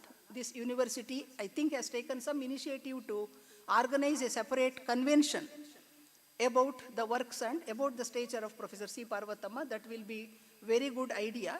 What I have really found in her, as to quote Professor N. Jayaram, my predecessor, who gave the other Nadoja lecture, that she is the first woman Dalit sociologist of India, and she was very, not afraid. She was very dared enough to come out with whatever were her opinions about certain things. For example, she was not very appreciative of the concept of Sanskritization. That do in the 60s, imagine the charisma of Professor M.N. Srinivas, who also was his local field advisor when she did her PhD study in Kshetra, Mailara, having registered in the University of Manchester under Max Gluckman. And also she was very critical. In fact, she has quoted that in her book, Religion and Politics, that Charles Metcalfe was wrong in saying that India's villages are little republics. She said, no, they are not little republics. They are interdependent. I have shown this in my own field study. And when was this? She did her PhD field work in 1959-60. And when I was going through all these works, what struck me was, and it will definitely strike all your hearts also, that what she speculated, that things are changing to a certain extent. What she speculated, that things are not changing to a great extent. 22 years after the new millennium, we are in the same situation. I want all of us to ascertain the why of it. What has happened to the numbers of governmental, NGO, and various other sorts of interventions which have gone on in the last 7 and more decades? We had the welfare model, the 5-year plans, Garibi Hatao, poverty eradication, IRDP. Then came the change, that the growth versus development model, and things came to be looked at from a holistic perspective. Everything was written in an integrated manner. Instead of the individual, the household came to be identified as the target for taking benefits. Lots of things have happened, even if you take the term weaker sections. Today we have half a dozen other terms which have come in the successive plan periods, like Dr. Manmohan Singh introduced, I think in the 12th plan or earlier to that, social inclusion, social exclusion, vulnerables, alienated, marginalized, ancinalliruva samudayagalu. There are several. Poor are not just one big chunk of people who suffer from only roti, kapada, makan nahi hai. There is roti, there is kapada, there is ample programs to give you makan. And therefore, we also started looking at concepts like culture of poverty by Amartya Sen, or going back to Oscar Lewis and 1960s culture of poverty, and various other connotations of poverty like feminization of poverty, child poverty. So in this, ಈ ಗೊಂದಲ, ಗೋಜುಲು, ಇದರಲ್ಲಿ how do we find the answers for ಯಾಕೆ ನಾವು ಅಲ್ಲೇ ಇದ್ದೀವಿ ಇನ್ನು? ಅದು ಯಾಕೆ ಅಲ್ಲೇ ಇದ್ದೀವಿ ಅನ್ನೋದನ್ನ ಕೆಲವು ಕಡೆ ನಾನು ಹೇಳ್ಕೊಂಬಂದಿದ್ದೀನಿ. ಅದನ್ನು ಸಾಧ್ಯವಾದಷ್ಟು ಕಡೆ ಓದ್ತೀನಿ, ಕೆಲವನ್ನ ಮಾತಾಡ್ತೀನಿ. ನಂಗೆ ಭಯ, ಚೇರ್ಮನ್ ಚೀಟಿ ಕಳಿಸ್ಬಿಡ್ತಾರೆ. ಸೊ ಏನಂದ್ರೆ ಇಲ್ಲಿ, so this lecture is a token of my deep felt respect about the quality and importance of sociological contributions of Professor C.P. in portraying the social structure, caste-based mobilization ಆಗಲೂ ಇತ್ತು ಆ ಕ್ಷೇತ್ರದಲ್ಲಿ. ಈಗ ಸ್ವಲ್ಪ ವಿಶಾಲವಾಗಿ ಪಂಚಮಸಾಲೆ ಅಂತ ಈಗಲೂ ನಡೀತಾ ಇದೆ ಚಳುವಳಿ. ಸೊ ನಾವೇನು ಬದಲಾಗಿಲ್ವಾ ಅನ್ನುವಂಥ ಪ್ರಶ್ನೆ ಬರುತ್ತಲ್ಲಿ. ಹಾಗೆ the interplay of social and economic factors, cross-cutting issues like religion and politics, and that is the time that we have to look at some of her studies to get some feedback as to how to go about. There has been a lot of positive transformation, but there are some speculations expressed by Professor C.P. and interspersed with some field experiences. I would like to insist upon the utility of these studies to understand both change and stagnation in our society, and see that all our studies, whether a simple PhD thesis or even a mega project, should reach what is known as the logical end, that is, reaching the policy. ಈ ethics in research ಅಂತ ಒಂದು ಬಂತು ಕೆಲವು ಶತಮಾನಗಳು, decades ಹಿಂದೆ, ದಶಕಗಳ ಹಿಂದೆ. ಅಂದರೆ ಏನು, ನಾವು ಸಂಶೋಧನೆ ಮಾಡುವಾಗ ನಮಗೆ ಎಷ್ಟು ಹಣ ಖರ್ಚಾಗುತ್ತೆ, ನಮ್ಮ ಮೇಲೆ ಸಮಯ ಖರ್ಚಾಗುತ್ತೆ. ಉದಾಹರಣೆಗೆ ಇನ್ನು ಲೈಟರ್ ವೇನ್ ಹೇಳೋದಾದರೆ, ಹೆಣ್ಮಕ್ಳಿಗೆ ಮದುವೆ ಮಾಡದೆ ತಂದೆ ತಾಯಿಗಳು ಕಣ್ಣೀರಾಗ್ತಾರೆ. ಅಯ್ಯೋ PhD ಮಾಡೋಕೆ ಹೊರಟಿದ್ದಾಳೆ ಮೇಡಮ್, ಇನ್ನೊಂದು 5 ವರ್ಷ. ಅಥವಾ ಕೆಲಸಗಳು ಸಿಕ್ಕೋದಿಲ್ಲ, ಕೆಲಸದಲ್ಲಿ ಸಂದಿಗ್ಧ, ಕೆಲಸಕ್ಕೂ ಓದಬೇಕು, ಈ ಕಡೆ PhDನೂ ಮುಗಿಸ್ಬೇಕು, ಎಟ್ಸೆಟ್ರಾ. ಇಷ್ಟೆಲ್ಲ ಮಾಡ್ತಾ ಹೋದಾಗ ಮತ್ತೆ ರೆಸ್ಪಾಂಡೆಂಟು ಅವರ ಸಮಯ, ಸೂಕ್ಷ್ಮವಾದ ವಿಷಯಗಳು ನಾವು ಕೇಳೋಕೆ ಹೋದಾಗ ಯಾಕೆ ಹೇಳಬೇಕು? ಭಾಳ ಹಿಂದೆನೇ ಇಲ್ಲಿ ಇವರು ಡಾಕ್ಟರ್ ನಾರಾಯಣ ಅವರು ಮತ್ತು ಪ್ರೊಫೆಸರ್ ಕೃಷ್ಣೇಗೌಡರು ಇರ್ಬೋದೇನೋ, ಹಾಸನಕ್ಕೇನೋ ಫೀಲ್ಡ್ ವರ್ಕ್ ಹೋದಾಗ ಬೋರ್ಡ್ ಹಾಕಿದ್ರು, ರೈತ ಚಳುವಳಿ ಸಮಯ 3ರಿಂದ 5 ಗಂಟೆಗೆ ಒಳಗೆ ಬರ್ರಿ ಅಂತ. ಯಾಕೆ ಅಂದರೆ ನಾವು ವಿಧಾನಸೌಧಕ್ಕೆ ಬಂದರೆ ನೀವು ಸಂದರ್ಶಕ ಸಮಯ 3:15 5 ಅಂತ ಹಾಕಲ್ವ? ನಮ್ಮ ಹಳ್ಳಿಗೆ ನೀವು ಯಾವಾಗ ಬೇಕೋ ಅವಾಗ ಬಂದ್ಬಿಡೋದಾ? 3ರಿಂದ 5 ಬನ್ನಿ ಅಂತ ಬೋರ್ಡ್ ನಾವು ನೋಡಿದ್ದೀವಿ. ಹಾಗೆ ನಿಮ್ಗೆ ಆನ್ಸರ್ ಬೇಕಾ, 20 ರೂಪಾಯಿ ಕೊಡಿ, ಇಲ್ಲ 100 ರೂಪಾಯಿ ಕೊಡಿ ಅಂತ ಕೇಳೋವಂಥ ಕಾಲನೂ ಬರ್ಬೋದು. ಅವ್ರು ತಪ್ಪು ಮಾಡದೇ ಇರ್ಬೋದು, ಎಥಿಕ್ಸ್. ಅವ್ರ ಸಮಯ ತಗೋತೀವಿ, ಅವರ ಗೋಪ್ಯವಾದಂಥ ಮಾಹಿತಿ ನಮಗೆ ಕೊಡ್ತಾರೆ, ನಂಬಿ ನಮ್ಮನ್ನು ಏನೋ ಉದ್ಧಾರ ಮಾಡ್ತಾರೆ ಅಂತ. ಇದನ್ನೇ ಡಿಪೆಂಡೆನ್ಸಿ ಸಿಂಡ್ರೋಮ್ ಅಂತ ಕರೆದ್ರು. ಸೊ ಹೀಗಿದ್ದಾಗ how do we carry the perceptions of people and see that there is the logical end of solving their problems. So contextualizing in Karnataka society, Madam has highlighted in her studies, and you know what, at best what this whole further explanation will do is it will derive some insights and conclusions keeping her studies in view and reflect upon the strength of field-based studies. ಅಂದರೆ ನೀವು ನನ್ನ ಬೈಬೋದು, ಸಾಧ್ಯನಾ madam ನೀವೇನು ಹೇಳ್ತೀರಿ ಅನ್ಬೋದು, Isaac ಅಂತ ಸಂಸ್ಥೆಯಲ್ಲಿ ಅದಕ್ಕೆ ನಿಮಗೆ ಇನ್ಫ್ರಾಸ್ಟ್ರಕ್ಚರ್ ಇತ್ತು ಅನ್ಬೋದು. ಏನೇ ಆಗಿರಲಿ ನನ್ನ ಒಂದು ಗಟ್ ಫೀಲಿಂಗ್ ಅಂತಾರಲ್ಲ ಇಂಗ್ಲೀಷಲ್ಲಿ, ಹಾಗೆ ದೃಢವಾದ ನಂಬಿಕೆ ಸ್ವಲ್ಪ ಮಟ್ಟಿಗಾದರೂ ಫೀಲ್ಡ್ ಸ್ಟಡೀಸ್ ಮಾಡಿದರೆ ಸರಿಯಾದಂಥ ಉತ್ತರಗಳು ನಮಗೆ ಫೀಲ್ಡಿಂದ ಸಿಕ್ಬೋದೇನೋ ಅನ್ನೋಂಥ ಭಾವನೆಯಿಂದ ಈ ಒಂದು ನನ್ನ ಕೆಲವು ವಿಷಯಗಳನ್ನ ಹೇಳ್ತಾ ಇದ್ದೀನಿ. ಸೊ ನಾನು ಆಗಲೇ ಹೇಳಿದಾಗೆ ಮೇಡಮ್ ಅವ್ರು ಏನು ಹೇಳಿದ್ದಾರೆ, tradition and change in politics and religion ಅಂತ in her book on religion and politics ಅಲ್ಲಿ ಏನು ಹೇಳಿದ್ದಾರೆ, to quote her, she argues numerical preponderance of a certain community is significant in achieving common goal, but there are a number of fractions within that community which may come to the limelight in the years to come. And she also says the untouchable and women members of the panchayat, at that time the term untouchable was allowed, so I am sorry I have to express that term.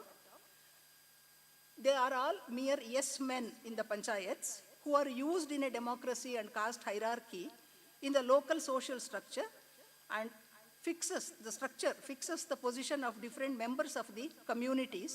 Democratic principles have not yet touched the traditional values fostered by caste. The utter economic dependence and social distance they need to maintain discourages the so-called low castes from claiming equality in secular institutions. ಒಂದು ನಿಮಿಷ ಯೋಚನೆ ಮಾಡಿ, ಇದರಲ್ಲಿ ಏನಾದರೂ ಒಂದು ಸಾಸಿವೆ ಕಾಳಷ್ಟಾದರೂ ಬದಲಾವಣೆ ಇವಾಗ ಆಗಿರಬಹುದಾ? ಆಗಿದೆ, ಆಗಿಯೂ ಇಲ್ಲ. ಯಾಕೆ? ಅದು ನಮ್ಮ ಮುಂದೆ ಇರುವಂಥ ಪ್ರಶ್ನೆ.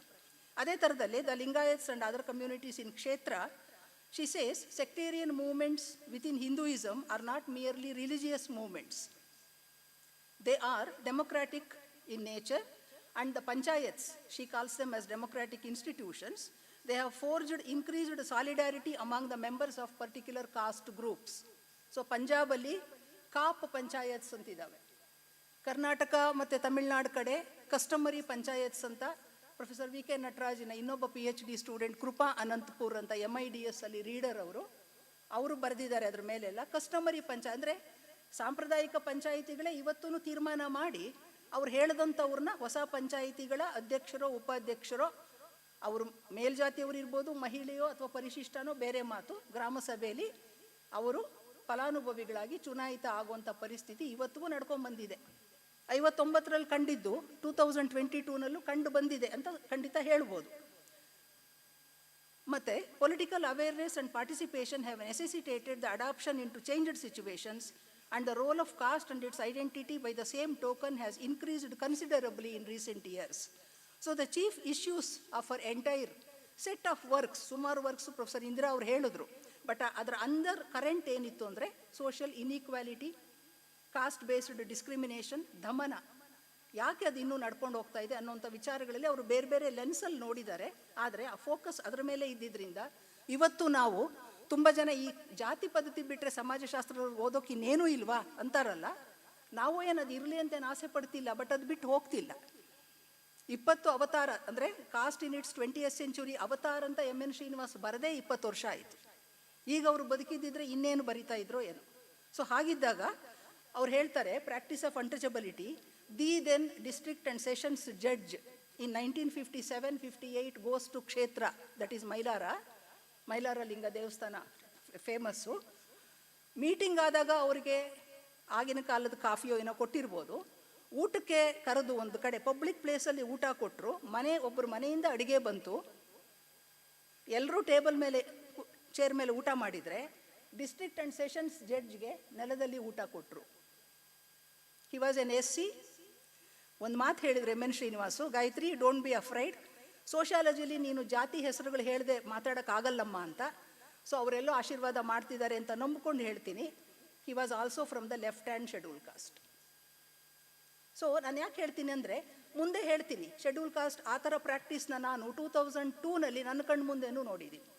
ಸೊ ಎಲ್ಲಿ 1957-58, 2007 and 8 ಎಲ್ಲಿ? ಸೊ ಯಾಕೆ ಬದಲಾಗಿಲ್ಲ ಅನ್ನೋಂಥ ಕೆಲವು ಪ್ರಶ್ನೆಗಳನ್ನ ನಾವು ಮುಂದೆ ಹಾಕ್ಕೋಬೇಕು. ಈಗ ಸ್ವಲ್ಪ ಮುಂದೆ ಹೋಗೋಣ. ಎಲ್ಲಿ ಹೋಗೋಣ? ಕ್ಯಾನ್ವಾಸ್. ಈಗ ಸುಮ್ಮನೆ ನಾನು ಹೇಳೋಲ್ಲ, ಯಾವ ವಿವರ ಕೊಡೋಲ್ಲ, ಯಾಕೆ ಸಮಯ ಇಲ್ಲ. ಪೇಜ್ ಮುಂದೆ ಹೋಗ್ತಾ ಇದ್ದೀನಿ. ಬಟ್ ನೀವು ಏನು imagine, please travel with me mentally. 47ರಿಂದ ಸ್ವರ್ಣ ಜಯಂತಿ ಪ್ರೋಗ್ರಾಮ್ ಸೋನಿಯಾ ಗಾಂಧಿ 2000, ದ್ವಾಕ್ರಾ ಹೋಗಿ ಸ್ತ್ರೀಶಕ್ತಿ, ಸ್ವಶಕ್ತಿ, ಕುಟುಂಬಶ್ರೀ ಇತ್ಯಾದಿ ಬಂದವು ಜೆಂಡರ್ ಆ್ಯಂಡ್ ಎಂಪವರ್ಮೆಂಟಲ್ಲಿ. ಮತ್ತು ಇನ್ನು ಉಳಿದಂತೆ ಸುಮಾರು ಪ್ರೋಗ್ರಾಮ್ಸ್ ಬಂದವು. ರಾಜ್ಯ ಮಟ್ಟದಲ್ಲಿ ಕ್ಯಾರಿಸ್ಮ್ಯಾಟಿಕ್ ಲೀಡರ್ಶಿಪ್ ಆಫ್ ದೇವರಾಜರ್ಸ್, ಕಾಕಾ ಕಲೇಲ್ಕರ್ ಮಂಡಲ್ ಅಲ್ಲಾದರೆ ನಮ್ಮಲ್ಲಿ ಬಿಗಿನಿಂಗಿಂದ ಮಿಲ್ಲರ್ ಕಮಿಟಿ ಬಿಟ್ಬಿಡಿ, ಮಹಾರಾಜರ ಕಾಲದ್ದು, ಆರ್ ನಾಗನಗೌಡ, ಆಮೇಲೆ ಫೇಮಸ್ ಹಾವನೂರು ಕಮಿಷನ್, ಇದೆಲ್ಲ ಅವ್ರ ಹೆಸರುಗಳ ಮೇಲೆ ಪ್ರತೀತಿ, ಆ ನಿಜವಾದ ಹೆಸರು ಬೇರೆ ಇದೆ, KBCC etcetera, Venkataswamy commission, Chinnappa Reddy commission, ಮತ್ತು ಇಲ್ಲೇ ಸದಸ್ಯರು ಕೂತಿದ್ದಾರೆ ಪ್ರೊಫೆಸರ್ ಗುರ್ಲಿಂಗಯ್ಯನವರು. ಇಂಥ ಸಮಿತಿಗಳಾದವು. SC ST backward classes and minorities corporations ಆದವು. ಸುಮಾರು ಚೇಂಜಸ್ ಖಂಡಿತ ಆಗಿದೆ. ಅಂದರೆ ಏನು? ಅವಿರತವಾಗಿ ಸರ್ಕಾರ in the term sense of the term, even after globalization, has been working very hard to see all corners of the society are clearly looked at and covered. ಅದೇ inclusion. ಎಲ್ಲೂ ಯಾರು ಅಂಚಿನಲ್ಲಿ ಹೋಗ್ಬಿಡಬಾರ್ದು ಅಂತ ಕವರಿಂಗ್ ಚೆನ್ನಾಗಾಗಿದೆ. ಎರಡನೇದು, ಎಲ್ಲರಿಗೂ ಸೂಕ್ತವಾಗುವಂತಹ ಸಮಿತಿಗಳು, ಸಭೆಗಳು, ಪ್ರೋಗ್ರಾಮ್ಸು ಅವ್ರ ಹತ್ರನೇ ಹೋಗಿ ರೀಚ್ ಮಾಡೋದಕ್ಕೆ ಅಧಿಕಾರಿಗಳು, ಬರೀ ಅಂಗನವಾಡಿ ವರ್ಕರ್ ಇದ್ದರು, ಆಶಾ ಆಯಿತು, ಪಂಚಾಯಿತಿ ಆಯಿತು, PDOಗಳು ಬಂದರು, etcetera. Grass root workers number ಜಾಸ್ತಿ ಆಗಿದೆ. ಪಾರದರ್ಶಕತೆ ಅಂತ 4 ಕಾಲು ಪಂಚಾಯಿತಿ ರಾಜ್ಗೆ: representation, participation, transparency and accountability. ಅಷ್ಟು ಇರೋ ಹಾಗೆ ಪಂಚಾಯಿತಿ ರಾಜ್ ವ್ಯವಸ್ಥೆ. ಸುಮಾರು ಇಂಥ ಬದಲಾವಣೆಗಳೆಲ್ಲನೂ ಬಂದಿದ್ದಾವೆ, ಇಲ್ಲ ಅಂತಲ್ಲ. SDMC ಕಮಿಟಿಗಳು, watershed committee, forest committee, drinking water committees, mushroom growth of local organisations in the village. ಅನೇಕ ವೇಳೆ ಆ ಸದಸ್ಯಗೇನೆ ತಾನು ಎಲ್ಲಿದ್ದೀನಿ ಗೊತ್ತಿಲ್ಲ. ನೀನು ಇಂಥ ಸಂಘಕ್ಕೆ ಮೆಂಬರ್ ಅಮ್ಮ ಅಂದರೆ ಹೌದ್ರಾ ಮೇಡಮ್ ಅಂತಂದಿರೋ ಪ್ರಸಂಗಗಳು ಉಂಟು. ಸೊ ಇಷ್ಟೆಲ್ಲ ಆದರೆ ನಮ್ಮ ಮುಂದೆ ಏನು lessons we have learned and ways forward ಅಂದರೆ, caste and class have never kept away from influencing the government program. ಇದು ನಾನು ಬರೆದಿರೋದು, ಮೇಡಮ್ ಅವ್ರದ್ದು ಅಲ್ಲಿಗೆ ಅದು ಸದ್ಯಕ್ಕೆ ನಿಲ್ಲಿಸ್ಕೊಂಡಿದ್ದೀನಿ. Protective discrimination policy has brought in socio economic political mobility, at the same time increased heightened heterogeneity of caste, tribal and religious groups to demand separate quotas because of the economic incentives which are involved there. By becoming an ST you get something. ಯಾರ್ಯಾರು ಎಷ್ಟೆಷ್ಟು ಅಮಾಯಕರಾಗಿರ್ತಾರೋ ಆ ಗುಂಪಿಗೆ ನಾವು ಸೇರಿಕೊಂಡ್ರೆ ಅವರ ಪಾಲನ್ನು ಕಸಿದ್ಕೋಬೋದು, et cetera ಅಂಥದ್ದು ನಡ್ಕೊಂಡು ಹೋಗ್ತಿದೆ. ಎರಡನೇದು, when women's SHGs var homogeneous only by gender, women ಇರ್ತಾರೆ ಅಂತ ಅಷ್ಟೇ. ಆದರೆ ಅದರ ಒಳಗಡೆ ನಾನು ಕಂಡಿರೋ ಹಾಗೆ ಈಗಲೂ ದೇವದಾಸಿ ಹೆಂಗಸರು, ವಿಧವೆಗಳು, ಗಂಡ ಸೋಡಾ ಚೀಟಿ ಕೊಟ್ಟಿರೋರು, ಅಲ್ಲಿ ಡೈವರ್ಸ್ ಅಂತ ಹಳ್ಳಿ ಕಡೆ ಇಲ್ವಲ್ಲ, ಗಂಡ ಬಿಟ್ಟಿರೋರು. ಇದು ಕಾಲಮ್ ಇರಲಿಲ್ಲ ಸರ್ಕಾರದಲ್ಲಿ. ನಾವು ಯಾವುದೋ ಸ್ಟಡಿಯಲ್ಲಿ ಹೇಳಿದ ಮೇಲೆ ಆ ಕಾಲಮ್ ಆ್ಯಡ್ ಮಾಡಿದ್ರು ಗೌರ್ಮೆಂಟ್ ಆಫ್ ಕರ್ನಾಟಕ, DWCD ಏನಂತ, ಪರಿತ್ಯಕ್ತೆ ಅಂತ. ಇಲ್ದಿದ್ರೆ ವಿಧವೆ, ಅವಿವಾಹಿತೆ, ವಿವಾಹಿತೆ ಮತ್ತು ಆ ಥರ ಮಾತ್ರ ಇತ್ತು. ಸೊ ಪರಿತ್ಯಕ್ತ ಹೆಣ್ಣು ಮಕ್ಕಳು ಲಕ್ಷಾಂತರ ಇದ್ದಾರೆ ಅರ್ಬನ್ನಲ್ಲಿ ಕೂಡ. ಸೊ ಇಂಥ ಅನೇಕ ಬದಲಾವಣೆಗಳು, ಅವರಿಗೆ ಬ್ಯಾಂಕ್ ಲೋನು, ಮೈಕ್ರೋ ಫೈನಾನ್ಸು ಒಂದು ಕಡೆ ನಡೆದಿದೆ, ಒಂದು ಕಡೆ ಇನ್ನೂ ನಡೆದೇ ಇಲ್ಲ. ಅದು ಒಂದು ದೊಡ್ಡ ರೆವಲ್ಯೂಷನ್ ಹೋಗ್ತಾ ಇದೆ. ಲೇಟೆಸ್ಟು ನಾನು ಮತ್ತು ಈ ಸಭೆಯಿಂದ ಪ್ರೊಫೆಸರ್ ಇಂದಿರಾ ಅವ್ರಿಗೆ ಗೊತ್ತು, ಅವರು ಇವಾಗ ಎಲೆಕ್ಷನ್ನು ಕೂಡ ಪಂಚಾಯಿತಿ ರಾಜ್ಗೆ ನಿಂತು ಗೆದ್ದಿದ್ದಾರೆ ತಮಿಳ್ನಾಡಲ್ಲಿ ಅಂತ ಒಂದು ಕೇಸ್ ಸ್ಟಡಿನೂ ಕಂಡ್ವಿ. ಸೊ ಈ ರೀತಿ ಪರಿಸ್ಥಿತಿ ಇದ್ದಾಗ ಏನು ಮಾಡಿದ್ರೆ ಮೊದಲು ಸಮಾಜ ಉದ್ಧಾರ ಆಗ್ಬೋದು ಅಂತ ನೋಡೋದಾದರೆ, ಎರಡು ವಿಷಯಗಳನ್ನ ದಯವಿಟ್ಟು ನನ್ನ ಜೊತೆ ಟ್ರಾವೆಲ್ ಮಾಡಿ. ನಾವೆಲ್ಲ ಏನು ಮಾಡ್ಬೋದು ಅನ್ನೋದು ಆಮೇಲೆ ಬರ್ತೀನಿ. ಯಾವ ರೀತಿಯಿಂದ ಇಂಪ್ರೂವ್ ಮಾಡ್ಬೋದು ಅನ್ನೋದಕ್ಕೆ ಕೆಲವರು ಏನು ಹೇಳ್ತಾರೆ, ವಿತ್ ಹೈಯರ್ ಎಜುಕೇಷನ್ ಅಂತಾರೆ. ಪ್ರೈಮರಿ ಮಿಡಲ್ ಸ್ಕೂಲ್ಗೆಲ್ಲ ಸಾಕಷ್ಟು ಅಟೆನ್ಷನ್ ಆಗಿದೆ. ಮರಳಿ ಶಾಲೆಗೆ, ತಳ್ಳು ಶಾಲೆಗೆ ಏನೇನೋ ಬಂದವು ಪ್ರೋಗ್ರಾಮ್ಸು. ಎಷ್ಟು ಜನ ತಳ್ಳೋದು ಪಟ್ಟರು, ಎಷ್ಟು ಜನ ಹೊರಗೆ ಬಂದರು. ಸರ್ವಶಿಕ್ಷಾ ಅಭಿಯಾನ ಮುಗೀತು, 15ಕ್ಕೆ ಅದರ ರಿಪೋರ್ಟ್ಸು ಬಂತು. ಅದೊಂದು ರೀತಿ ಸ್ವಲ್ಪ ಶಾಂತವಾಗಿದೆ ನೆಕ್ಸ್ಟ್ ಮೇಗಾ ಪ್ರೋಗ್ರಾಮ್ ಬರೋ ತನಕ. ಆದರೆ ಹೈಯರ್ ಎಜುಕೇಷನ್ನಲ್ಲಿ ಇರೋ ಕುಂದುಕೊರತೆಗಳಂದರೆ common sensical issue that when the primary lower level of education itself is not accessible to thousands of children from inaccessible areas like tribal pockets, and even Sarva Shiksha Abhiyan has said maths, English ಮತ್ತು ಸೈನ್ಸಲ್ಲಿ weak ಆಗಿದ್ದಾರೆ. ಪಾಸಾಗಿ ಮುಂದಿನ ಕ್ಲಾಸ್ಗೆ ಹೋಗ್ತಾರೆ, ನಮ್ಮ ಶಾಲೆಯ ಒಂದು ಮರ್ಯಾದೆ ಅಂತ ಮುಂದಕ್ಕೆ ತಳ್ಳ್ತಾರೆ ಉಪಾಧ್ಯಾಯರು. ಆದರೆ ಈ ಮೂರರಲ್ಲಿ ಕೂತ್ಕೋತಾ ಇದ್ದಾರೆ ಮಕ್ಕಳು. ಮತ್ತು ಇನ್ನು ವಸತಿ ಶಾಲೆಗಳು, ಅಲ್ಲಿಯ ಒಂದು ಕರ್ಮಕಾಂಡಗಳು, ಅಲ್ಲಿ ಊಟ ಇಲ್ಲ, ಬೇರೆ ತರಹದ ಅತ್ಯಾಚಾರಗಳು, 2 ವರ್ಷದ ಹೆಣ್ಮಗು ಮೇಲೆ ಅತ್ಯಾಚಾರ ಆಗ್ತಾ ಇರೋವಂಥ ಕಾಲ. ಸೊ ಹಾಗಿದ್ದಾಗ ಯಾವ ರೀತಿ ಮತ್ತೆ ನಾವು ಸುಮ್ಮನೆ ಚೈಲ್ಡ್ ಮ್ಯಾರೇಜ್ ಮಾಡಿಬಿಟ್ರು ಅಂತಂದರೆ ಎಷ್ಟೋ ಸಲ ಈ ಹಳೆ ಪದ್ಧತಿಗಳಲ್ಲಿ ಸರಿ ಅಲ್ವಾ ಅದು ಅಂತ ಹೇಳೋವಂಥ ಬುದ್ಧಿ ಬರುತ್ತೆ ನನಗೆ. ದಯವಿಟ್ಟು ತಪ್ಪು ತಿಳ್ಕೊಬೇಡಿ. ಇನ್ನು are the people correct in doing child marriages, sending children to child labour? ಗೊತ್ತಿಲ್ಲ, ನೀವು ಉತ್ತರ ಕೊಡಬೇಕು ಅಧ್ಯಯನಗಳಿಂದ. ಸೊ ಇಂಥದ್ದೆಲ್ಲ ಪರಿಸ್ಥಿತಿ ನಡೀತಿರೋವಾಗ ಹೈಯರ್ ಎಜುಕೇಷನ್ ಬಗ್ಗೆ ಎಷ್ಟರ ಮಟ್ಟಿಗೆ ಏನು ಆಗ್ತಿದೆ ಅಲ್ಲಿ ಗ್ರಾಸ್ ರೂಟಲ್ಲಿ ನೆನ್ನೆ ಹೇಳಿದ್ರು, ಪ್ರೊಫೆಸರ್ ಇಂದಿರಾ ಕೂಡ ಹೇಳಿದ್ರು ಆ ಮಾತಲ್ಲಿ, ಮೈಕ್ರೋ ಆ್ಯಂಡ್ ಎಥ್ನೋಗ್ರಾಫಿಕ್ ಸ್ಟಡೀಸ್ ಬರಬೇಕು. 2000-5000 ಸ್ಯಾಂಪಲ್ ಇಟ್ಕೊಂಡು ಸ್ಟಡಿ ಮಾಡೋದಕ್ಕಿಂತ ಸ್ಮಾಲ್ ಸ್ಯಾಂಪಲ್ಸಲ್ಲಿ ಡೀಪಾಗಿ ಹೋಗಿ ನೋಡೋಂಥ ಅಧ್ಯಯನಗಳು ಜಾಸ್ತಿ ಬರಬೇಕು. ಎರಡನೇ ಗಮನ ನನ್ನ ಕಡೆ ಬಿದ್ದಿದ್ದು some of the traditional occupations which require a lot of change in the sense ಅವುಗಳ ಮೇಲಿರುವಂಥ ಸ್ಟಿಗ್ಮಾ ಸ್ವಲ್ಪ ಮಟ್ಟಿಗೆ ಹೋಗಬೇಕು. ಇದು ಎದುರು ಕಣ್ಣಿಗೆ ಕಾಣೋದಿಲ್ಲ. ಗುಲ್ಬರ್ಗಾ ಮತ್ತು ತುಮಕೂರಲ್ಲಿ ಒಂದು ಸ್ಟಡಿ 2000 ಇಸ್ವಿನಲ್ಲಿ ಮಾಡಿದೆ. ಆಗ ಮೆಹತರ್ ಅಂತ ಒಂದು ಕಮ್ಯುನಿಟಿ ನನ್ನ ಗಮನಕ್ಕೆ ಬಂದರು. ನಂಗೆ ಗೊತ್ತೇ ಇರಲಿಲ್ಲ ಅವರು, ಸತ್ಯವಾಗಿ ಹೇಳೋದಾದರೆ. ಮಾಂಗರೋಡೀಸ್ ಅಂತ ಒಂದು ಕಮ್ಯುನಿಟಿ ಗಮನಕ್ಕೆ ಬಂದರು. Mehtars at that time were the ಮಲ ತಲೆ ಮೇಲೆ ಹೊರೋದು ಬಸವಲಿಂಗಪ್ಪನವ್ರ ಕಾಲದಲ್ಲಿ ದೇವರಾಜ ಅರಸರು ಅಬಾಲಿಷ್ ಮಾಡಿದ್ರು ಕೂಡ ತಲೆ ಮೇಲೆ ಹೊರದಿದ್ರು ತಳ್ಳೋ ಗಾಡಿನಲ್ಲಿ ಒಂದು ತಗಡು ಹಿಡ್ಕೊಂಡು ಪೊರಕೆಯಲ್ಲಿ ಬಾಚಿ ಮಾಡೋವಂಥದ್ದು. ಅವರು ಶರಣಬಸವೇಶ್ವರ ಟೆಂಪಲ್ ಸುತ್ತಮುತ್ತ ಇರೋ ಮನೆಗಳವರಾದರೆ ಕ್ಲಾಸ್ ವೈಸ್ ಆಕೆ ಸ್ವಲ್ಪ ಬೆಟರು. ಅವಳು ರೈಲ್ವೆ ಸ್ಟೇಷನ್ನು ಬಸ್ ಸ್ಟ್ಯಾಂಡಲ್ಲೋ ಕಸ ತೆಗೆಯೋವಳಾದರೆ ಅದೇ ನಮ್ಮ ಮಲ್ಲಿಕಾರ್ಜುನ ಖರ್ಗೆ ಅವರು ಹುಟ್ಟಿ ಬೆಳೆದಂಥ ಭೀಮಾ, ಅದ್ರ ಹೆಸರು ಮರಿತಾ ಇದ್ದೆ, ಶ್ಯಾಮ್ ಸುಂದರ್ ಮಾರ್ಗದ ಕೆಳಗೆ ಬರುತ್ತೆ ಆ ಸ್ಲಮ್. ಅದು ಹೈದರಾಬಾದ್ ನಿಜಾಮನ ಆಳುಗಳು ಅಲ್ಲಿ ನಿಂತ್ಕೊಂಡು ಕೂಗು ಹಾಕಿದ್ರೆ ಇವರು ಲೇಬರ್ ಕಾಲೋನಿಯಿಂದ ಹೋಗಬೇಕಾಗಿತ್ತಂತೆ ಆ ಕಾಲದಲ್ಲಿ. ಅದು ಆಮೇಲೆ ಡೆವಲಪ್ ಆಯಿತು, ದೊಡ್ಡ ಸ್ಲಮ್ ಆಯಿತು, ಭೀಮಾ ನಗರ ಅನಿಸುತ್ತೆ. If I am right. ಗುಲ್ಬರ್ಗದ ಅಧಿಕಾರಿಗಳೇ ಇಲ್ಲಿ ಇದ್ದಾರೆ, ಅಲ್ಲಿ ನನ್ನ ಸ್ಥಳಸ್ಥರು ತಿದ್ದಬೇಕು ಆಮೇಲೆ ನನ್ನನ್ನು. ಯಾಕೆ ಹೇಳ್ತಿದ್ದೀನಿ ಅಂದರೆ ದಿ ಟ್ರೆಡಿಷನಲ್ ಆಕ್ಯುಪೇಷನ್ಸ್ ಇವತ್ತು ಆಸ್ಪತ್ರೆಗಳಲ್ಲಿ ಬೆಡ್ ಪ್ಯಾನ್ ಕೊಡೋರು ಯಾಕೆ ಇದು ಕೆಳಸ್ತರದ ಕೆಲಸಗಳಿಗೆ ಕೆಳಸ್ತರದವರೇ ಸಾಮಾನ್ಯವಾಗಿ ಹೋಗ್ತಾರೆ? ಬಡತನ ಅವ್ರನ್ನ ತಳ್ಳುತ್ತಾ ಅಥವಾ ಅವರ ಜಾತಿ ಅವ್ರನ್ನ ತಳ್ಳುತ್ತಾ ಗೊತ್ತಿಲ್ಲ. ಇಲ್ಲ ಹಾಗೆ ಅಂತ ನೀವು ಅನ್ಬೋದು. ನೀವು ದೇವರ ಹಿಪ್ಪರ್ಗಿ ಅಥವಾ ಸಿಂದಗಿ ಇಂಥ ಕಡೆ ಬಸ್ ಸ್ಟ್ಯಾಂಡ್ಗಳಿಗೆ ಹೋಗಿ, ಹೆಡ್ ಕ್ವಾರ್ಟರ್ಸ್, ಡಿಸ್ಟ್ರಿಕ್ಟ್ ಹೆಡ್ ಕ್ವಾರ್ಟರ್ಸ್ಗಳಲ್ಲಿ ಕಣ್ಣಿಗೆ ಬೀಳೋಲ್ಲ. ಇದು ಕಣ್ಣಿಗೆ ಮರೆಯಾಗಿರೋಂಥ ಕಡೆಗಳಲ್ಲಿ ಇದು ಎಲ್ಲಿ ತನಕ ಮುಂದುವರ್ಕೊಂಡು ಹೋಗುತ್ತೋ ಸ್ವಚ್ಛ ಭಾರತ ಅಭಿಯಾನ, ನಿರ್ಮಲ ಕರ್ನಾಟಕ, ಟೋಟಲ್ ಸ್ಯಾನಿಟೇಷನ್ ಕ್ಯಾಂಪೈನ್ಗಳು ಅರ್ಥವಿಲ್ದಂಗಾಗುತ್ತೆ. ಮತ್ತು ಹೀಗಿದ್ದಾಗ ಸ್ಕಿಪ್ ಮಾಡ್ಕೊಂಡು ಸ್ವಲ್ಪ ಬೇಗ ಹೋಗ್ತಿದ್ದೀನಿ sir. Field based studies importance ನಾನು ಯಾಕೆ ಹೇಳ್ತಾ ಇದ್ದೀನಿ ಅಂತಂದರೆ, ಫಸ್ಟ್ ಆಫ್ ಆಲ್ ನಮ್ಮ ಹಿಂದೆ ನೋಡಿ ಹೇಳ್ತೀನಿ, ವಿಲೇಜ್ ಸ್ಟಡೀಸ್ ಕ್ಲಾಸಿಕ್ಸು ದಯವಿಟ್ಟು ಎಲ್ಲರೂ ಸ್ವಲ್ಪ ಓದಬೇಕು. ನೆನ್ನೆ ತಾನೇ ಒಬ್ಬ ಹಿರಿಯರ ಬಗ್ಗೆ ಮೆಮೋರಿಯಲ್ ಲೆಕ್ಚರ್ ಆಯಿತು. ನಮಗೆಲ್ಲ ಅವರು ಕೆ ಈಶ್ವರನ್ ಅಂತ ಗೊತ್ತಿಲ್ಲ, ನಾನು ಇನ್ಯಾರು ತಾವೇ ಇರಬೇಕು ಮಾತಾಡ್ಕೊಂಡು ಹಿರೇಮಲ್ಲೂರು ಈಶ್ವರನ್ ಅಂತಲೇ ನಾವು ಕೇಳಿದ್ದಿದ್ದು ಅವ್ರನ್ನ. ಶಿವಪುರ, ಹಾಗೆ ಕೆಲವೆಲ್ಲನೂ ಶಮೀರ್ಪೇಟೆ ಅಥವಾ ರಾಮಾಪುರ ಎಟ್ಸೆಟ್ರಾ, ಈ ವಿಲೇಜಸ್ಗೆಲ್ಲ ಅವ್ರು ಹೋಗಿ ಇದ್ದು ಮಾಡಿದಂಥ ಕ್ಲಾಸಿಕ್ಸ್ ಇದ್ದಾವೆ. ಅದು ಒಂದು. ಎರಡನೇದಾಗಿ ಬರ್ತೇನೆ, we have to revisit many of the conclusions. ನಿಮಗೆ ಗೌರವ ಇರಬೇಕು ಸೀನಿಯರ್ ಸೋಷಿಯಾಲಜಿಸ್ಟ್ ಬಗ್ಗೆ, ಐ ಡೋಂಟ್ ಡಿನೈ ದಟ್. ಆದರೆ ಅವರು ಮಾಡಿದ್ದನ್ನೆಲ್ಲ ಒಪ್ಕೊಂಡ್ಲೇಬೇಕು ಅಂತಿಲ್ಲ. ನಾನು ಬಿಗಿನಿಂಗಲ್ಲೇ ಪ್ರೊಫೆಸರ್ ಪಾರ್ವತಮ್ಮನವರ ಒಂದು ಗುಣ ಎತ್ತಿ ಹಿಡಿದು ಹೇಳಿದೆ.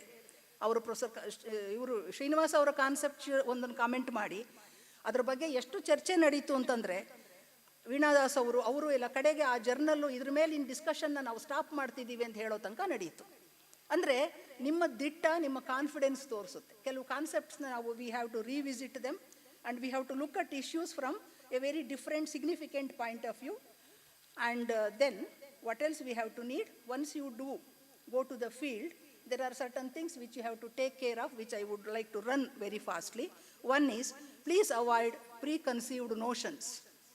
ತಲೆಯಲ್ಲಿ ಮೊದಲೇ ಏನೋ ಒಂದು ಇಟ್ಕೊಂಡು ನಾವು ಹೋಗಿರ್ತೀವಿ, ಪ್ರೀಕನ್ಸೀವ್ಡ್ ನೋಷನ್ಸ್. ಫಾರ್ ಎಕ್ಸಾಂಪಲ್, ಇವಾಗ ಗ್ರೀನ್ ರೆವಲ್ಯೂಷನ್ ಅಂತಂದರೆ ಎಲ್ಲರೂ ಅನುಕೂಲ ಆಗೋದ್ರು ಅಂತ. ನಾನು ಅದ್ರ ಬಗ್ಗೆ ಹೆಚ್ಚು ತಿಳ್ಕೊಂಡಿದ್ದು ಪ್ರೊಫೆಸರ್ ಇಂದಿರಾ ಅವರು, ಐ ಥಿಂಕ್ ತಾವು ರಾಮೇಗೌಡರು ಹೋದ ವರ್ಷ ಇಲ್ಲೊಂದು ಓರಿಯೆಂಟೇಷನ್ ಮಾಡಿದ್ರಿ. ಆಗ professor Asadi from Mysuru university he gave an explanation. ಆ ತಿದ್ದುಪಡಿ ಆಯಿತು ನನ್ನ ಮೈಂಡಲ್ಲಿ. Green revolution and the impact on the others, not just the rich farmers. ಹಾಗೆ ಇನ್ನೊಮ್ಮೆ ತುಂಬ ಹಿಂದೆ ಬೂಸಾ ಪ್ರಕರಣ ಮುಗಿದಿದೆ, 73 ಸೆಪ್ಟೆಂಬರ್ 74 ಇರಬೇಕು, ಮೇಡಮ್ನವ್ರ ಪ್ರಾಜೆಕ್ಟ್ಗೆ ನಾನು ಫೀಲ್ಡ್ಗೆ ಹೋಗಿದ್ದಾಗ ಒಂದು ಲೇಡಿನ ಕೋಲಾರ ಡಿಸ್ಟ್ರಿಕ್ಟನು, ಎಷ್ಟು ಕರುಣೆ ಅಂದರೆ ಹೆಣ್ಮಕ್ಳು, ನಾವು ಚಿಕ್ಕಬಳ್ಳಾಪುರ ಒಂದು ತಾಲೂಕಾಗಿತ್ತು, ಮತ್ತು ಕೋಲಾರಕ್ಕೆ ಮಾತ್ರ ನನ್ನ ಇನ್ನೊಂದು ಲೇಡಿ ಕಳಿಸಿದ್ರು. ಒಂದು ತುಂಬ ಅಜ್ಜಿ ಅನ್ನೋಂಥ ಅಜ್ಜಿ ಅಂತ ಧಾರವಾಡದ ಕಡೆ ಹೇಳಿ ಬಯಸ್ಕೊಂಡೆ, ಅವ್ವ ಅನ್ಲೇ ಅಂತ ಹೇಳ್ಕೊಟ್ರು. ಬಟ್ ಅಲ್ಲಿ ಅಜ್ಜಿ ಅಂತ ಕೇಳಿದಾಗ ಆಕೆ ನಿಜವಾದ ಜಾತಿನ ಹೇಳಿದ್ರು, SC ಒಳಗಡೆ ಆಕೆ ಜಾತಿ ಯಾವುದು ಅದನ್ನು ಹೇಳಿದ್ರು. ವಿತಿನ್ ಸೆಕೆಂಡ್ ಆಕೆ ಮೊಮ್ಮಗ ಬಂದು ಹಿಂಗೆ ಸುಮ್ಮನೆ ಹಿಂಗಂದ ಭುಜ ಅಲರ್ಟ್ ಆಗಿ, ಮೇಡಮ್ ಅದು ಹೊಡೆದಾಕಿ SC ಅಂತ ಬರ್ಕೊಳ್ಳಿ ಅಂತ ಬರ್ಸಿದ್ರು. ಇದು ಯಾಕೆ 50 ವರ್ಷ ಆದರೂ ಜ್ಞಾಪಕ ಇಟ್ಕೊಂಡಿದ್ದೀನಿ ಅಂದರೆ, ಇದರಿಂದ ಪಾಠ ಕಲ್ತಿದ್ದು ನಾನು. ನಾವೊಬ್ಬರು ವಯಸ್ಸು, ಲಿಂಗ, ಅವ್ರ ವಿದ್ಯಾ ಇದೆಯಾ ಇಲ್ವಾ ಅನ್ನೋದು ನೋಡಿ ಈಕ್ವಲ್ ಸೋ ಅಂಡ್ ಸೋ ಅಂತ ಜಡ್ಜ್ಮೆಂಟ್ಗೆ ಬರಬಾರ್ದು. ಅವೇರ್ನೆಸ್ ಖಂಡಿತ ಇರೋಕ್ಕೆ ಸಾಧ್ಯ ಅವರಲ್ಲಿ, ಏನೋ ಒಂದು ಸಂಕೋಚಕ್ಕೆ ಅವ್ರು ಹೇಳಿಲ್ಲದೆ ಇರ್ಬೋದು. ಅದಕ್ಕೋಸ್ಕರ Larry Salmon, who worked for the World Bank, he gave a concept called listening to people. ಒಂದು ಪುಸ್ತಕನೂ ಬರ್ದಿಯಾನೆ. ಅವ್ನು ಹೇಳೋ, ಸುಮ್ಮನೆ ನಿಂತ್ಕೊಂಡು ಕೇಳ್ಕೊಳ್ಳಿ, ನೀವು ಮಾತಾಡಬೇಡಿ ಜಾಸ್ತಿ ಫೀಲ್ಡ್ ವರ್ಕಲ್ಲಿ. ಆಮೇಲೆ ಮರದಿಂದ ಹೋಗಿ ಒಂದು ಬುಕ್ಕಲ್ಲಿ ಪಾಯಿಂಟ್ಸ್ ಹಾಕ್ಕೊಳ್ಳಿ. ಅದು ನಮ್ಮ ಇಂಡಿಯಾದಲ್ಲಿ ಆಗಲ್ಲ, ಮರದಿಂದ ಹೋದರೆ ತಪ್ಪಾಗುತ್ತೆ, ರೆಸ್ಪಾಂಡೆಂಟ್ ಬಿಟ್ಟು ಹೋಗೋಕ್ಕಾಗಲ್ಲ. But what he meant was the principle, don't write anything in front of the respondent. Sometimes that may offend, sometimes that may not help you. Like in one case, ಒಬ್ಬ ಅಜ್ಜಿ ಹೇಳಿದ್ಲು, ಮೇಡಮ್ ಅದು ಯಾರೋ injection ಕೊಟ್ಟ, ಅವನು ಹಳ್ಳಿ doctor, ಅದು ಎಂಥ ಇಂಜೆಕ್ಷನ್ ಮೇಡಮ್, ನೋಯೇ ಆಗಲಿಲ್ಲ ನನಗೆ, ಅವ್ನು ಚುಚ್ಚಿದ್ದೇ ಅಂದರೆ ಅವನ ಪಾಪ ಸಣ್ಣ ಸೂಜಿ ಹಾಕಿ ಕೊಟ್ಟಿದ್ರು ಕೂಡ ಇಂಜೆಕ್ಷನ್ ನೋಯಬೇಕು. ಮತ್ತೊಂದು ಕೇಸಲ್ಲಿ ನನಗೆ ಚಿಕ್ಕ ಹುಡುಗ, ಮೇ ಬಿ ಅವ್ರಿಗಿಂತ ಚಿಕ್ಕವರೇ, ರಿಸರ್ಚ್ ಅಸಿಸ್ಟೆಂಟ್ ಕರ್ಕೊಂಡು ಹೋಗಿದ್ದೀನಿ. ನಾನು ಪ್ರಶ್ನೆ ಕೇಳೋಕೆ ಪ್ರತಿ ಉತ್ತರ ಆತನ್ನೇ ನೋಡ್ಕೊಂಡು ಹೇಳ್ತಿದ್ದಾರೆ, ನಾನು ನೋಡ್ತಿಲ್ಲ. ಯಾಕಮ್ಮ ಅಂದರೆ, ಏನಿಲ್ಲ ಮೇಡಮ್ನವರೇ, ಆ ಅಣ್ಣ ಅವ್ರಿಗೆ ಹೇಳಿದ್ರೆ ಅದು ನೇರವಾಗಿ ಇಂದಿರಾ ಗಾಂಧಿಗೆ ಹೋಗುತ್ತೆ. ಅಂದರೆ ಗಂಡಸ್ರ ಹತ್ರ ವಿಷಯಗಳು ಹೇಳಿದ್ರೆ ಅವರು ಸಮರ್ಥರು, ಅವರು ರೀಚ್ ಮಾಡಬಲ್ಲರು. ಸೊ ಹೀಗೆ ನೂರಾರು ಇರುತ್ತೆ. ಅವ್ರ ಬಗ್ಗೆ ಕರುಣೆ ಇಟ್ಕೊಳ್ಳಿ ರೆಸ್ಪಾಂಡೆಂಟ್ಸ್ ಅಂತ ನಾನು ಇಲ್ಲಿ ಹೇಳೋಕೆ ನಿಂತಿಲ್ಲ. Please be sensitive to whatever they are trying to answer. Because ಹಾಗೆಯೇ ಕೆಲವು ಸಲ ಸುಳ್ಳು ಕೂಡ ಹೇಳಬಾರ್ದು. ಇಲ್ಲಿ ಕೆಲವು ಪ್ರಸಂಗಗಳು ಫುಟ್ ನೋಟಲ್ಲಿದೆ, ಆ ಬುಕ್ಕಲ್ಲಿ ನೀವೇ ಓದ್ಕೋಬೋದು. ಜಾತಿ ಸುಳ್ಳು ಹೇಳಿಬಿಟ್ಟು ಒಬ್ಬ ರಿಸರ್ಚ್ ಅಸಿಸ್ಟೆಂಟ್ಗೆ ನಮ್ಗೆ ಆಶ್ರಯ ಕೊಟ್ಟಿದ್ದು ಒಬ್ಬರು ವೈಶ್ಯರು ಮನೆ. ಉಗಾದಿ ಆಗಿದೆ, ಹೊಸತಡಕ ದಿನ ಆತನ ಕಷ್ಟ ನೀವು ಇಮ್ಯಾಜಿನ್ ಮಾಡ್ಕೊಳ್ಳಿ. ಮನೆಯಲ್ಲೂ ಊಟ, ಮಟನ್ ಊಟ, ಊರೆಲ್ಲ ಗಮ್ಮಂತ. ಈತ ಜಾತಿ ಗೋಪಾಲಕೃಷ್ಣ ಅಂತ ಹೆಸರು, ಈಕ್ವಲ್ಸ್ ಬ್ರಾಹ್ಮಿನ್ ಅಂತ ಹೇಳ್ಕೊಂಬಿಟ್ರು. ಬೇಡ ಕಣ್ಣೀರು ಆತನಿಗೆ. ಸೊ ಅದು ಒಳ್ಳೆಯದೇ, ಬಟ್ ಕೆಲವು ಸಲ ಭಾಳ ಡೇಂಜರಸ್ ಆಗೋ ಆಗಿದೆ ಸುಳ್ಳು ಹೇಳಿದಾಗ. ಸೊ ಯಾರೋ ಲೇಡಿ ರಿಸರ್ಚ್ ಅಸಿಸ್ಟೆಂಟ್ ಹೋದಾಗ ರಾಮನಗರದಲ್ಲಿ, ಆಕೆ ಇಂಟರ್ವ್ಯೂ ಮಾಡೋಕ್ಕೆ ಮುಂಚೆ ಶಾದಿ ಹುವಾ ಕ್ಯಾ ಅಂತ ಹೀಗೆ ಹೇಳಿತಾಳೆ ರೆಸ್ಪಾಂಡೆಂಟ್. ರೀಲರ್ ಫ್ಯಾಮಿಲಿ ಹೆಂಗಸು. ಅಭಿ ತಕ್ ನಹಿ ಅಂತಂದರೆ ಅಲ್ಲಿ ಒಂಥರ ಪ್ರಾಬ್ಲಮ್ ಆಗುತ್ತೆ. ಬಿಕಾಸ್ ಅಲ್ಲಿ ಒಂದು ಗೂಡನ್ನ ಕೈಗೆ ಎತ್ಕೊಂಡು ಕ್ಯಾ ದಾಮ್ ಹೇ ಅನ್ನೋರು ಗೂಡಿನ ಮಾರ್ಕೆಟಲ್ಲಿ, ಇವಳ ಕಡೆ ಹೀಗೆ ನೋಡಿಕೊಂಡು. ಅಂದರೆ ಏನರ್ಥ, ದಯವಿಟ್ಟು ಇಲ್ಲಿ ಯಾವ ಧರ್ಮ ಭಾಷೆಗೆ ಲಿಂಕ್ ತಗೋಬೇಡಿ. ಅಲ್ಲಿನ ಭಾಷೆ ಇತ್ತು, ನಾನು ಅಕಸ್ಮಾತಾಗಿ ಹೇಳಿಬಿಟ್ಟೆ. ಎಷ್ಟು ಇದರ ಬೆಲೆ ಅಂತ ಹೀಗೆ ಅಂದಾಗ ಅದರ ಅರ್ಥ ಈಕೆ ಕಡೆ ನೋಡಿಕೊಂಡು, ಅಂದರೆ ಅಕ್ಸೆಪ್ಟ್ ಮಾಡ್ಕೊಳ್ಲಿಲ್ಲ ಲೇಡಿ ಇನ್ವೆಸ್ಟಿಗೇಟರ್ ಅಂತ. ಅವಳು ಛಲಗಾತಿ ಬಿಡಲಿಲ್ಲ, ಭಾಳ ದಿನ ನಿಂತು ಸಾಧಿಸ್ಕೊಂಡು ಒಳಗೆ ಹೋಗಿದ್ದಾಳೆ ಫೀಲ್ಡ್ ವರ್ಕ್ಗೆ. ಈಗ ಮದುವೆ ಆಗಿಲ್ಲ ಅನ್ನೋ ಕಾರಣಕ್ಕೆ ಹೆಂಗೆ ಕಳ್ಕೊತಾಳೆ? ಆಗಿದೆ ಅಂದ್ಬಿಟ್ಲು. ಗಂಡ ಹೆಸರೇನು? ಬಸವರಾಜಪ್ಪ ಅಂದ್ಲು. ಮಕ್ಕಳೆಷ್ಟು? 2 ಅಂದ್ಲು. ಅವುಗಳ ಹೆಸರೇನು? ಸುಮಿತ್ರಾ, ಗಂಗಾಧರ ಏನೋ ಒಂದು ಹೇಳಿದ್ಲು. ಬಂದು ಬೇಗ ಬರೆದಿಟ್ಕೊಂಡ್ಲು ಹೆಸರು. ಯಾಕೆ ಮನೆಗೂ ನೆಕ್ಸ್ಟ್ ಇಂದ ಅವ್ರ ಹೆಸರು ಹೇಳಬೇಕು. ಇಲ್ದಿರ ಒಂದೊಂದು ಮನೇಲಿ ಒಂದೊಂದು ಹೆಸರು ಹೇಳೋಕ್ಕಾಗುತ್ತಾ? ಇದು ಲೈಟರ್ ವೆಯ್ನಲ್ಲಿ. ಬಟ್ ತಾವು ದಯವಿಟ್ಟು ಫೀಲ್ಡ್ಗೆ ಹೋದಾಗ ಸುಳ್ಳುಗಳು ಬರಬಾರ್ದು. ಅದು ಸ್ವಲ್ಪ ಹೈಯರ್ ಲೆವೆಲ್ಗೆ ನೀವೆಲ್ಲ ಇಮ್ಯಾಜಿನ್ ಮಾಡ್ಕೊಳ್ಳಿ ಅದನ್ನು. ಹಾಗೆ ಅನೇಕ ಕಡೆ ತುಂಬಾ ಅನೇಕ ವಿಚಾರಗಳು ಬರುತ್ತೆ. ಇಲ್ಲಿ ಯಾವ್ಯಾವನ್ನೋ ಹಾಕ್ಕೊಂಡಿದ್ದೀನಿ ನಾನು. ಇನ್ನೊಂದು, ನಾನು ಅದನ್ನ ಹೇಳೋಕೆ ಹೋದಾಗ ಯಾಕೋ ಪ್ರಶಾಂತ್ನೇ ನೋಡೋಂಗಾಗುತ್ತೆ. ಪಾವರ್ಟಿ ಅಂತ ತೊಗೊಂಡ್ರೆ ನಾನು ಡೆವಲಪ್ಮೆಂಟು ಪಾವರ್ಟಿ ಅಂತ ಪ್ರಶಾಂತು ಅವ್ರ ವರ್ಕ್ಸು ಓದಿದ್ದೀನಿ. ವಾಟ್ ಈಸ್ ಕಡು ಬಡತನ? ಯಾರು ಕಡು ಬಡವರು? ಹೇಗೆ ಡಿಫೈನ್ ಮಾಡ್ತೀರಾ? ರೋಟಿ ಕಪಡ ಮಕಾನ್ ಎಲ್ಲರ ಹತ್ರ ಇದೆ. ಸೊ ಹಾಗೆ ಬಂದಾಗ ತುಂಬ ಕಷ್ಟ ಆಗುತ್ತೆ ಡಿಫೈನ್ ಮಾಡೋಕೆ. ಯಾಕೆಂದರೆ ಇವತ್ತಿನ ಮನೆಗಳಲ್ಲಿ ಎಲ್ಲವೂ ಇದೆ. ನೀವೆಂಥ ಮನೆಗೆ ಹಳ್ಳಿನಲ್ಲಿ ಹೋದ್ರೂ ಕ್ಲೀನಾಗಿ ತೊಳೆದು ಸ್ಟೀಲ್ ಪಾತ್ರೆ ಲೋಟಗಳು ಜೋಡಿಸಿರ್ತಾರೆ. ನಿಮ್ಮನ್ನು ಕೂಡ್ಸೋಕೆ ಕುರ್ಜಿ ಬಂದಿರುತ್ತೆ. ಮೊದಲೆಲ್ಲ ತಿಗಣೆ ಎಲ್ಲ ಇರೋದನ್ನೇ ಚಾಪೆ ಕಂಬಳಿ ಮೇಲೆ ನಾವು ಕೂತು ಬಂದಿದ್ದೀವಿ. ಮೇಡಮ್ನವರೇ ಕೋಕಾ ಕೋಲಾ ತಗೋತೀರಾ, ಪ್ಯಾಂಟ ತರ್ಸಣ್ವಾ ಅನ್ನೋರು. ಯಾಕೆಂದರೆ ನಾವು ಹೋಗೋರೆಲ್ಲ ಅವ್ರಿಗೆ ಮೇಲ್ಜಾತಿಗಳವ್ರೆ, ಅವ್ರ ಮನೇಲಿ ನಾವು ಕುಡಿಬಾರ್ದು ಅಂತ. ಆಮೇಲೆ DSS ಆದಮೇಲೆ ಅಸರ್ಷನ್ ಬಂತು. ಮನೆಯಲ್ಲೇ ಹಾಲು ಹಾಕಿ ನೀರು ಹಾಕಿ ಕಾಫಿ ಮಾಡಿ ನಮಗೆ ಕೊಡೋರು. ಅದನ್ನೂ ಕುಡಿದಿದ್ದೀನಿ. ಎರಡನ್ನೂ ನಾನು ಅನುಭವಿಸಿದ್ದೀನಿ. Both the other aspect before the Dalit Sanghat Samiti and the Dalit movement and after the community started asserting, ನಮ್ಮ ಮನೆಗೆ ಬಂದು ಡೇಟಾ ತೊಗೋಬೇಕಾದ್ರೆ ನಮ್ಮ ಮನೇಲಿ ಉಂಡೋಗ್ಬೇಕಲ್ಲ, ನಮ್ಮ ಮನೇಲಿ ಕಾಫಿ ನೀರು ಕುಡ್ದೋಗ್ಬೇಕು, ಕರೆಕ್ಟು, ಎರಡನ್ನೂ ಸ್ವೀಕರಿಸ್ಬೇಕು ನಾವು, ಆ ಮಾತು ಬೇರೆ. ಬಟ್ ನೀವು ಅಬ್ಸರ್ವ್ ಮಾಡಿದಾಗ ವಾಟ್ ಈಸ್ ಬಡತನ ಅದನ್ನು ನೋಡೋಕೆ ಹೋದಾಗ ಬೆಳಗಾವು ಅಥವಾ ಅಲ್ಲಿ ನಿಪ್ಪಾಣಿ ಇರ್ಬೋದು, B D roller study 2005 April ಇರ್ಬೋದು, ಅಲ್ಲಿ ಒಂದು ಮನೆಗೆ ಹೋಗಿ ನಮ್ಮ ರಿಸರ್ಚ್ ಅಸಿಸ್ಟೆಂಟು ಬರ್ಕೊಂಬಂದಿದ್ದಾನೆ, ಆಕೆನ APL ಅಂತ ಬರ್ಕೊಂಬಂದ್ಬಿಟ್ಟಿದ್ದಾನೆ, ಗೊಳೋ ಅಂತಳು. ನೆಕ್ಸ್ಟ್ ನಾವು ರಿವಿಸಿಟ್, ನಾನು ಒಂದು ಕಡೆ ಹೋದರೆ ಒಂದೇ ಸಲ ಹೋಗಿ ಬರ್ತಿರ್ಲಿಲ್ಲ, ಮತ್ತೆ ಹೋಗೋದು ಅವ್ರ ಹತ್ರನೇ. ಯಾಕಮ್ಮ ಅಂದಾಗ, ನೋಡಿ ಮೇಡಮ್ನವರೇ, ಹೆಂಚಿನ ಮನೆ, ಅಲ್ಲೊಂದು TV ಇದೆ, ಎರಡು, ಮತ್ತು ಇಲ್ಲೊಂದು ಕುರ್ಚಿ ಟೇಬಲ್ ಎರಡಿದೆ, ನೋಡ್ಬಿಟ್ಟು ಎಬೋವ್ ಪಾವರ್ಟಿ ಬರ್ಕೊಂಬಿಟ್ರು ನಿಮ್ಮ ಅಸಿಸ್ಟೆಂಟು, ನಾವು ಬಡವರು, ಮತ್ತು ಇದೆಲ್ಲ ಇದೆಯಲ್ಲಮ್ಮ ಕೇಳಿಸ್ಕೊಳ್ಳಿ, ಈ ಹೆಂಚಿನ ಮನೆ ನೀವೇ ಕೊಟ್ಟಿದ್ದು ಮೇಡಮ್ ಸರ್ಕಾರದವರು, ನಾವು ಸುಮ್ಮನೆ ಇದ್ವಿ ಗುಡಿಸ್ಲಲ್ಲಿ, ಆಶ್ರಯ, ಅಂಬೇಡ್ಕರ್, ವಾಲ್ಮೀಕಿ ಯೋಜನೆಗಳೊಂದು ಮನೆ ಕೊಟ್ರಿ, ಈಗ ಕೊಟ್ಬಿಟ್ಟು ನೀವು ಬಂದು APL ಬರ್ಕೋತೀರಾ. ಎರಡನೇದು TV, ಅದಕ್ಕೆ ಆಮೇಲೆ ಬರ್ತೀನಿ, ಕಾರ್ಪೆಂಟ್ರು ನನ್ನ ಗಂಡ, ಸೊ ಅಲ್ಲಿ ಉಳಿದಿರೋಂಥ ವುಡನ್ ಪೀಸ್ ತಂದು ಕುರ್ಜಿ ಟೇಬಲ್ ಏನೋ ಮಾಡಿಲ್ಲಿ ಹಾಕಿದ್ದಾನೆ, ಅದರಿಂದ ನೀವು ನನ್ನ ಅಂತಸ್ತು ಚೆನ್ನಾಗಿದೆ ಅಂತ ಬರ್ಕೊಳ್ಳೋಕ್ಕಾಗಲ್ಲ. ಮೂರನೇದು ಯಾಕೆ, TV 35 ರೂಪಾಯಿಗೆ 1000 ಬೀಡಿ ಸುತ್ತಬೇಕು ನಾನು, ಅದು ಏಜೆಂಟ್ ಮುಂದೆ. ಅಲ್ಲಿ ನಿಮ್ಗೆ ಗೊತ್ತಿದೆಯೋ, ಸುಮಾರು ಜನ ಉತ್ತರದವರು ಗೊತ್ತಿರುತ್ತೆ, ದಕ್ಷಿಣದವ್ರಿಗೆ ಈ ಹೈದರಾಬಾದ್ ಆ್ಯಂಡ್ ಬಾಂಬೆ ಕರ್ನಾಟಕದಲ್ಲಿ ಸಮಾಗಮ, ಉರ್ದು ಕನ್ನಡ, ಸವಾ 2, ಮಾದೇವಪ್ಪ, ಫಕೀರಪ್ಪ, ಹುಸೇನ್ ಸಾಬ್, ಯಾವ ಜಾತಿ ಹೇಳಿ ಅವರು, ಈ ಥರದ್ದು ಇರುತ್ತೆ. ಸೊ ಆಕೆ ಏನು ಹೇಳಿದ್ಲು, ಮೇರಾ ಪೆಹಲಾ ನಮಸ್ಕಾರ ಏಜೆಂಟ್ ಕೋ, ಬಾದ್ ಮೇ ಭಗವಾನ್ ಕೋ.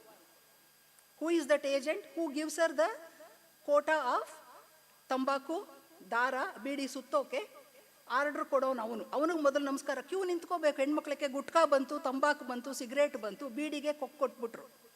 ಬೀಡಿ ಸುತ್ತ ಇರುವಂಥ ಅನೇಕ ಹೆಚ್ಚಿನ ಪಾಲು ಮಹಿಳೆಯರೇ, ಅನ್ಆರ್ಗನೈಸ್ಡ್ ಸೆಕ್ಟರ್. ಕಾಡುಗಳೆಲ್ಲ ಸರ್ಕಾರ ಪ್ರೊಟೆಕ್ಟ್ ಮಾಡೋಕೆ ವಶಪಡಿಸ್ಕೊಂಡು, ಮೈಕ್ರೋ ಇದು ಬರ್ತಿತ್ತಲ್ಲ ತೆಂಡು ಲೀವ್ಸ್, ಹೋಗಿ ಆದ್ಕೊಂಡು ಬರೋ ಹಾಗಿಲ್ಲ, ಸರ್ಕಾರವೇ ಕೊಡಬೇಕು ತೆಂಡು ಲೀವ್ಸ್ನ. ಹೀಗಿದ್ದಾಗ ಈಕೆ ಕೂತು ಸುತ್ತೋವಾಗ, ದಯವಿಟ್ಟು ಪುರುಷರು ತಪ್ಪು ತಿಳ್ಕೊಬೇಡಿ, ಆಕೆ ಗಂಡ ಹಾಗಿದ್ದ, ಕುಡಿತಾ ಇದ್ರು ಆಲ್ಕೋಹಾಲಿಕ್, ಕುಡಿದು ಬಂದು ಒದರಾಕತ್ತೋನು, ಒದ್ರಿ ನನ್ನೂ 4 ಬಡಿದು ಮಲಗೋಷ್ಟೊತ್ತಿಗೆ ಗಲಾಟೆ ಆಗುತ್ತೆ, ಅಕ್ಕಪಕ್ಕ ನಗ್ತಾರೆ, ನಾವು ಇಂಥ X ಜಾತಿ, ತಪ್ಪು ತಿಳ್ಕೊತಾರೆ ಮೇಡಮ್. ಅದಕ್ಕಾಗಿ ಲೌಡಾಗಿ ವಾಲ್ಯೂಮ್ ಕೊಟ್ಬಿಟ್ಟು ಬಿಡಿ ಸುತ್ತೀನಿ, ಆತ ಮಲಗದ ಮೇಲೆ 1000 ಮುಗಿದ ಮೇಲೆ ಮಲಗ್ಕೋತೀನಿ. ಇವಾಗ ಹೇಳಿ ಮೇಡಮ್, ಇನ್ಸ್ಟಾಲ್ಮೆಂಟ್ ಮೇಲೆ ಬ್ಲ್ಯಾಕ್ ಆ್ಯಂಡ್ TV, ನಾನು BPL ಅಲ್ವಾ APL, ಇದು ಎಷ್ಟು ವಿಚಾರ ತಲೆ ಕೆಲಸ ಮಾಡ್ತಂದ್ರೆ, ಬಂದು ಆಗ NP Singhu, professor Indra chief secretary, ಅವ್ರಿಗೆ ಏನಂದರೆ ಐಸೆಕ್ಕಲ್ಲಿ ಒಂದು ಆ ಪವರ್ ಇರ್ತಿತ್ತು. ನನಗೆ ಅದೇ ಬೇಜಾರಾಗೋದು, ಎಲ್ಲ ಯೂನಿವರ್ಸಿಟಿ ಇವ್ರುಗಳಿಗೆ ಅದು ಆಗೋದಿಲ್ಲ, ಕಷ್ಟ. ರಿಸರ್ಚ್ ಇನ್ಸ್ಟಿಟ್ಯೂಟ್ಗಳಿಗೆ ಆ ಒಂದೇನೋ ಇಂಡೈರೆಕ್ಟ್ ಪವರ್ ಬಂದಿರುತ್ತೆ, ಕೊಟ್ಟಿರ್ತಾರೆ ಪ್ರಾಜೆಕ್ಟ್ ಅವರು. ಹೇಳಿದ ಮೇಲೆ 11 ಏನೋ ಇದ್ದಂಥ ಪಾವರ್ಟಿ ಇಂಡಿಕೇಟರ್ಸು ಸರ್ 16 ಮಾಡಿತು ಕರ್ನಾಟಕ ಸರ್ಕಾರ. It's A great thing for research for in sociology. 16 indicators change ಮಾಡಿದ್ರು ಅವರು, ಇಲ್ಲ ಇಂಥದ್ದಿದ್ದರೆ ಸ್ಟಿಲ್ ನೀವು ಅವ್ರನ್ನ BPL ಅಂತ ತಗೋಬಹುದು. ಹಾಗಾಗಿ don't lose heart, it is ಸಾಧ್ಯ ನಿಮ್ಮ ಖಂಡಿತ. ಹಾಗೆ ಮತ್ತೊಂದು ಕಡೆ, ಯಾಕಮ್ಮ ನೀನು ಸರ್ಪಂಚ ಪತಿ ಅಂತ ಕರೆಸ್ಕೋತೀಯಾ ಅಂದರೆ, ಸರ್ಪಂಚು ನೀನು, ನಿನ್ನ ಗಂಡನೇ ಸರ್ಪಂಚ ಪತಿ. ಎಲ್ಲಿದ್ದಾರೆ ಅಂದರೆ ಅಲ್ಲಿದ್ದಾರೆ ಸರ್ ಆಫೀಸಲ್ಲಿ, ಹೋಗಿ ನೋಡ್ತೀನಿ ಗಂಡಸರು ಕೂತಿರ್ತಾರೆ, ಅವರೇ ಸರ್ಪಂಚ್ ಪತಿ. ಯಾಕಮ್ಮ ಹೀಗೆಲ್ಲ, ನೀನು ಯಾಕೆ ಮಾತಾಡಲ್ಲ ಅಂದರೆ, ಮೇಡಮ್ ಆ ಅಧಿಕಾರ 5 ವರ್ಷ, ಇದು ಜೀವಮಾನ ಪೂರ್ತಿ, ಅದಕ್ಕೋಸ್ಕರ ನಾನು ಇದನ್ನು ಫೋರ್ಸೇಕ್ ಮಾಡ್ಕೊಳ್ಳಲ್ಲ. ಇದೆಲ್ಲ ಹೇಳಿ 25 ವರ್ಷ ಆಗಿರ್ಬೋದು, ಇದು ಮರೆಯೋಕ್ಕಾಗಲ್ಲ ನಾನು, ಯಾಕಂದರೆ ಕೇಸ್ ಸ್ಟಡೀಸ್ ಅವರ್ ಸ್ಟ್ರೆಂತ್. ಆ ಒಂದು ಮಾತಲ್ಲಿ, with all due respects to economists and political scientist, 25/2000 ಶೆಡ್ಯೂಲ್ಸಲ್ಲಿ ಬರೋ ಇನ್ಫಾರ್ಮೇಷನ್ಗಿಂತ ಮೀರಿದ್ದು ನಮಗೆ ಸಿಕ್ಕುತ್ತೆ. ನಾವೇನಂದರೆ ಅದನ್ನು ಡಿಕೋಡ್ ಮಾಡ್ಕೋಬೇಕಾಗತ್ತೆ. ಹಾಗೆ ಸುಮಾರು ಇಲ್ಲಿ ನಾನು ಫುಟ್ನೋಟಲ್ಲಿ ಕೆಲವನ್ನ ಹಾಕ್ಕೊಂಡು ಹೋಗಿದ್ದೀನಿ, ಅಲ್ಲಿ ನಿಮ್ಗೆ ಇನ್ನೂ ಬೇಕಾದಂಥವನ್ನ ಅದನ್ನು ಓದ್ಕೋಬೋದು. ಮುಂದೆ ಹೋಗೋಣ, ಇನ್ನೊಂದು 5 ನಿಮಿಷ ಸರ್. ಡಿಫೈನಿಂಗ್ ಪಾವರ್ಟಿ ಆಯಿತು, ಇನ್ವಿಸಿಬಿಲಿಟಿ ಆಫ್ ದ ಪೂರ್ ಆಯಿತು, ಮೆಹತರ್.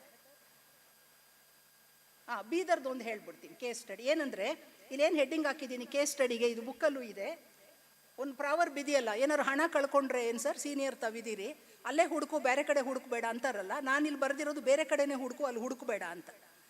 ಯಾಕೆ ಅಂತಂದರೆ, ಬೀದರಲ್ಲಿ ಚೈಲ್ಡ್ ಲೇಬರ್ ವಿಸಿಟ್ ಮಾಡ್ತಾ ಇದ್ದ ಫೀಲ್ಡ್ ವರ್ಕು, ಒಂದು ಹಳ್ಳಿ ಬಸವ ಕಲ್ಯಾಣನೋ 3 ತಾಲೂಕು ಕವರ್ ಮಾಡಿದ್ವಿ, 40 ಹಳ್ಳಿ.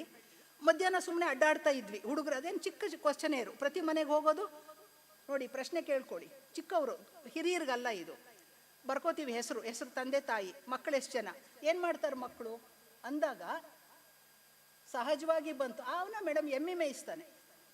ಅದೇ ನೀವು ಬಾಲಕಾರ್ಮಿಕನ ನಿಮ್ಮ ಮಗ ಅಂತ ಕೇಳಿ, ಇಲ್ಲ ಮೇಡಮ್ ಸಾಲಿಗೆ ಹೋಗ್ತಾನೆ, C the way we ask will give us that back. So ಹಾಗೆ ಇವ್ರನ್ನ ಏನೋ ಕೇಳಿ ಬರ್ಕೊಂಡ್ರೆ ಮುಗ್ದೋಯ್ತು ಕೆಲಸ. ನೀರು ನಲ್ಲಿನ ಹತ್ರ ಯೂನಿಫಾರ್ಮ್ ಹಾಕ್ಕೊಂಡು 11:30 ಹೆಣ್ಮಕ್ಳು ನೀರು ಕಲೆಕ್ಟ್ ಮಾಡ್ತಿದ್ರು. ಯಾಕಮ್ಮ ಹೀಗೆ ಅಂದಾಗ ನಮಗೆ ನೀರು ಬರೋದೇ ಇಷ್ಟೊತ್ತಿಗೆ ಅಂದರು. ಕಲೆಕ್ಟ್ ಮಾಡದಿದ್ರೆ ಮನೆಯಲ್ಲಿ ನಮ್ಮ ತಾಯಿ ಕೂಲಿಗೆ ಹೋಗಿದ್ದಾಳೆ, who used to get 250 rupees wage. Look at the best economists ನಮ್ಮ ಹಳ್ಳಿ ಮಂದಿನೇ. ಅವ್ರು ಎಷ್ಟು ಚೆನ್ನಾಗಿ ಹ್ಯೂಮನ್ ಲೇಬರ್ನ ಬ್ಯಾಲೆನ್ಸ್ ಮಾಡಿ ಆಯಾ ಕೆಲಸಕ್ಕೆ ಅವ್ರು ಹಾಕ್ತಾರೆ. ಅದೇ ತಾಯಿ ಕೂಲಿಗೆ ಹೋದರೆ 250, ಮಗಳನ್ನ ಸ್ವಲ್ಪ ಶಾಲೆಗೆ ಕಳಿಸಿ ಮನೆಗೆ ಬಂದು ತಟ್ಟೆ ತೊಗೊಂಡೋಗಿ ಮಿಡ್ ಡೇ ಮೀಲ್ ಹಾಕಿಸ್ಕೊಂಡು ಬಂದು ಆ ಟಾಡ್ಲರ್ಸ್ಗೆ ಕೊಟ್ಟು ಒಂದೊಂದ್ಸಲಿ ತಂದೆನೂ ತಿಂತಾರೆ ಮೇಡಮ್ ಈ ಅನ್ನನ, ನಾನು ಅನ್ನ ಮಾಡೋದು ಲೇಟ್ ಆದರೆ. ಮತ್ತೆ ಮಧ್ಯಾಹ್ನ ಅಟೆಂಡೆನ್ಸ್ ತೊಗೊಂಡಾಗ 40% less children in the schools. ಯಾಕೆ ಮಿಡ್ ಡೇ ಮೀಲ್ ಆಗೋಯ್ತಲ್ಲ, ಮತ್ತೆ ಯಾಕೆ ಹೋಗಬೇಕು?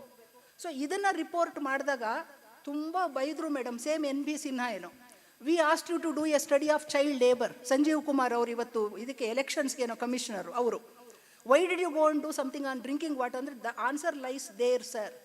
If you leave water at 6 AM in the village, all this children will be in the classroom. So ಅದಕ್ಕೆ ಸರ್ ದುಡ್ಡು ಕಳ್ಕೊಂಡು ಕಡೆ ಹುಡುಕಬಾರ್ದು, ಆನ್ಸರ್ನ ಕೆಲವು ಸಲ ಬೇರೆ ರಂಗದಲ್ಲಿ ನಮಗೆ ಸಿಕ್ಬೋದು. ಸೊ ಹೀಗೆ ಇನ್ವಿಸಿಬಿಲಿಟಿ ಇರುತ್ತೆ. ಮತ್ತು ಆಯಿತು ಇನ್ನೇನು, ಎಮ್ಮಿಗನೂರು ಕಂಪ್ಲಿ ಹತ್ರ ಬಳ್ಳಾರಿ, 35 ಜಾತಿಗಳಲ್ಲಿ ಬೇರೆ ಬೇರೆ ಬೇರೆ ಬೇರೆ ಬೇರೆ ದೇವದಾಸಿ ಕಾಲೋನಿ, 105 ದೇವದಾಸಿಗಳು. ಯಾರು 40 ವರ್ಷಕ್ಕೆ ಕಮ್ಮಿ ಅವ್ರು ಇರಲಿಲ್ಲ. ನಾನು ಹೋಗಿದ್ದಿದ್ದು 94, 95 April to June, Glasgow project ಅದು. ಆಮೇಲೆ ಗ್ಲಾಸ್ಕೋಗೆ ಹೋದ್ವಿ. ಅಲ್ಲಿದ್ದಂಥ ಪ್ರೊಫೆಸರ್ ಕಾರಂತ್ ಇದ್ರು ಜೊತೆಯಲ್ಲಿ. ಮೇಜರ್ ಇದೇ ಡಿಸ್ಕಷನ್ ಆಯಿತು, ಅದು ಬೇರೆ ಮಾತು. ಲಂಡನ್ ಸ್ಕೂಲ್ ಆಫ್ ಎಕನಾಮಿಕ್ಸಲ್ಲೂ ಪೇಪರ್ ಪ್ರೆಸೆಂಟ್ ಆಯಿತು. ಆಡ್ರಿಯನ್ ಮೇಯರ್ ಇದ್ರು madam, he was alive. Anyway that is all personal notes. ಅಲ್ಲಿ ಹೋದಾಗ 150 ದೇವದಾಸಿಗಳಲ್ಲಿ ಕೂಡ ದುರ್ಗಮ್ಮ ಅವರು 7 ಬೇವಿನ ಮರಗಳು ಅವರ ಒಂದು ಅಟ್ಟಿನಲ್ಲಿ. ಕ್ಲಾಸ್ ಫಾರ್ಮೇಷನ್, ಅವರು ಹೇಮರೆಡ್ಡಿ ಕುಲ, ಲಿಂಗಾಯತರು, ಕುರುಬರು ಮನೆಗಳಿಗೆ ಹೋಗೋ ದೇವದಾಸಿ ಅಲ್ಲಿ ಅಪ್ಪರ್ ಕ್ಲಾಸ್. ಯಾರು ಬೇರೆಯವ್ರ ಮನೆಗಳಿಗೆ ಹೋಗಿ ಶುಕ್ರವಾರ ಮಂಗಳವಾರ ಭಿಕ್ಷೆ ಬೇಡ ತರಬೇಕು, ಅವಳು ಅದರಲ್ಲೇ ಲೋವರ್ ಕ್ಲಾಸ್. ಅರ್ಥ ಆಯ್ತೆ? ಮತ್ತು ದಯವಿಟ್ಟು ಸೆನ್ಸಿಟಿವ್ ಆಗಿ ಹೇಳ್ತಾ ಇದ್ದೀನಿ, ಬರ್ಕೊಳ್ತಾ ಹೋದಾಗ ಮಕ್ಕಳ ಹೆಸರು ಕೇಳಿದಾಗ ಏನು ಅನ್ಕೋಬೇಡಿ ದಯವಿಟ್ಟು. ಯಾರೀ ಮೇಡಮ್? ಹೇಳ್ತೀನಿ. ಅದೇ ಆ ಕುರುಬರು ಹುಟ್ಟಿದವನು, ಆ ಮುಸ್ಲಿಮು ಹುಟ್ಟಿದವನು ಸರ್. ಇದು 95ರಲ್ಲಾಗಿದೆ. ಇವತ್ತು ಬದಲಾವಣೆ ಆಗಿರ್ಬೋದು. ಕನ್ನಡ ಯೂನಿವರ್ಸಿಟಿ ಅವರು ಇದ್ದಾರೆ, ನಾನು ಸುಮಾರು ಅಲ್ಲಿ ಹೋದಾಗ ಅಲ್ಲಿ ಹೋಗಿ ನೋಡಿದ್ದೀನಿ ಏನು ಬದಲಾವಣೆ ಅಂತ. The changes which have been happening today are good. But ಆ ವಿಲೇಜಲ್ಲಿ ಫಸ್ಟ್ ಟೈಮ್ ನೋಡಿದ್ದೀನಿ ಜಾತಿ ಆಧಾರಿತ ಓಪನ್ ಸ್ಪೇಸಸ್ ಫಾರ್ ಡೆಫಕೇಶನ್. ಸಂಡಾಸ್ ಹೋಗೋಕೆ, ಟಾಯ್ಲೆಟ್ ಹೋಗೋಕ್ಕೆ ಸಪ್ರೇಟ್ ಬುಷಸ್ಸು, ಅವ್ರವ್ರದ್ದೇ ಬುಷ್. ಮೇಡಮ್ ಅಲ್ಲಿ ಹೋಗ್ಬೇಡ್ರಿ, ಅದು ಕುರುಬರದ್ರಿ, ಇದು ಇವ್ರದ್ರಿ, ಆ ಥರ. ಅಂದರೆ ಈಗ ಗೊತ್ತಿಲ್ಲ. ಅದೇ ನಾನು ಮೇಡಮ್ ಅವ್ರು ಹೇಳಿದಾಗ, madam for this very reason I was very apprehensive. ನಾನು ಮಾತಾಡಲ್ಲಮ್ಮ ಅಂತ, ಯಾಕೆಂದರೆ ನಂದು ಭಾಳ ಹಳೆ ಕತೆ. ನಾನು ಹೇಳಿದೆ ನನ್ನ ಫ್ರೆಂಡ್ಸ್ಗೆ, ಯಾವತ್ತಾರು ಎದ್ದು ನಿಂತ್ಕೊಂಡು ಸಾಕು ಮೇಡಮ್ ಇದು ಹೇಳಿದ್ನೇ ಹೇಳಬೇಡಿ ಅಂತ ನಿಮ್ಮಲ್ಲೊಬ್ರು ಹೇಳೋ ತನಕ ನಾನು ಹೇಳೋದು ಬಿಡಲ್ಲ. ನೀವು ಹೇಳಬೇಕು ಧೈರ್ಯ ಮಾಡಿ. ಬಟ್ ಏನಂದರೆ ಈ ಥರ ಜಾತಿ ಕಣ್ಣಿಗೆ ಕಾಣದೆ ಹೇಗಿರುತ್ತೆ ನೋಡಿ. ಮತ್ತು ನಿರ್ಮಲ್ ಕರ್ನಾಟಕ ಟಾಯ್ಲೆಟ್ ಕಟ್ಟೋಕ್ಕೆ ಕೂಡ ನೀರೇ ಇಲ್ಲ ಹಳ್ಳಿಗಳಲ್ಲಿ. ಎರಡನೇದಾಗಿ ದ ಕಲ್ಚರ್, ಅಲ್ಲಿ ಮನೆ ಹಿಂದೆ ಅಟ್ಯಾಚ್ಡ್ ಬಾತ್ರೂಮ್ ಕಟ್ಕೊಳ್ಳೋ ಕಲ್ಚರು ತುಂಬ ಕಡೆ ಇರೋದಿಲ್ಲ.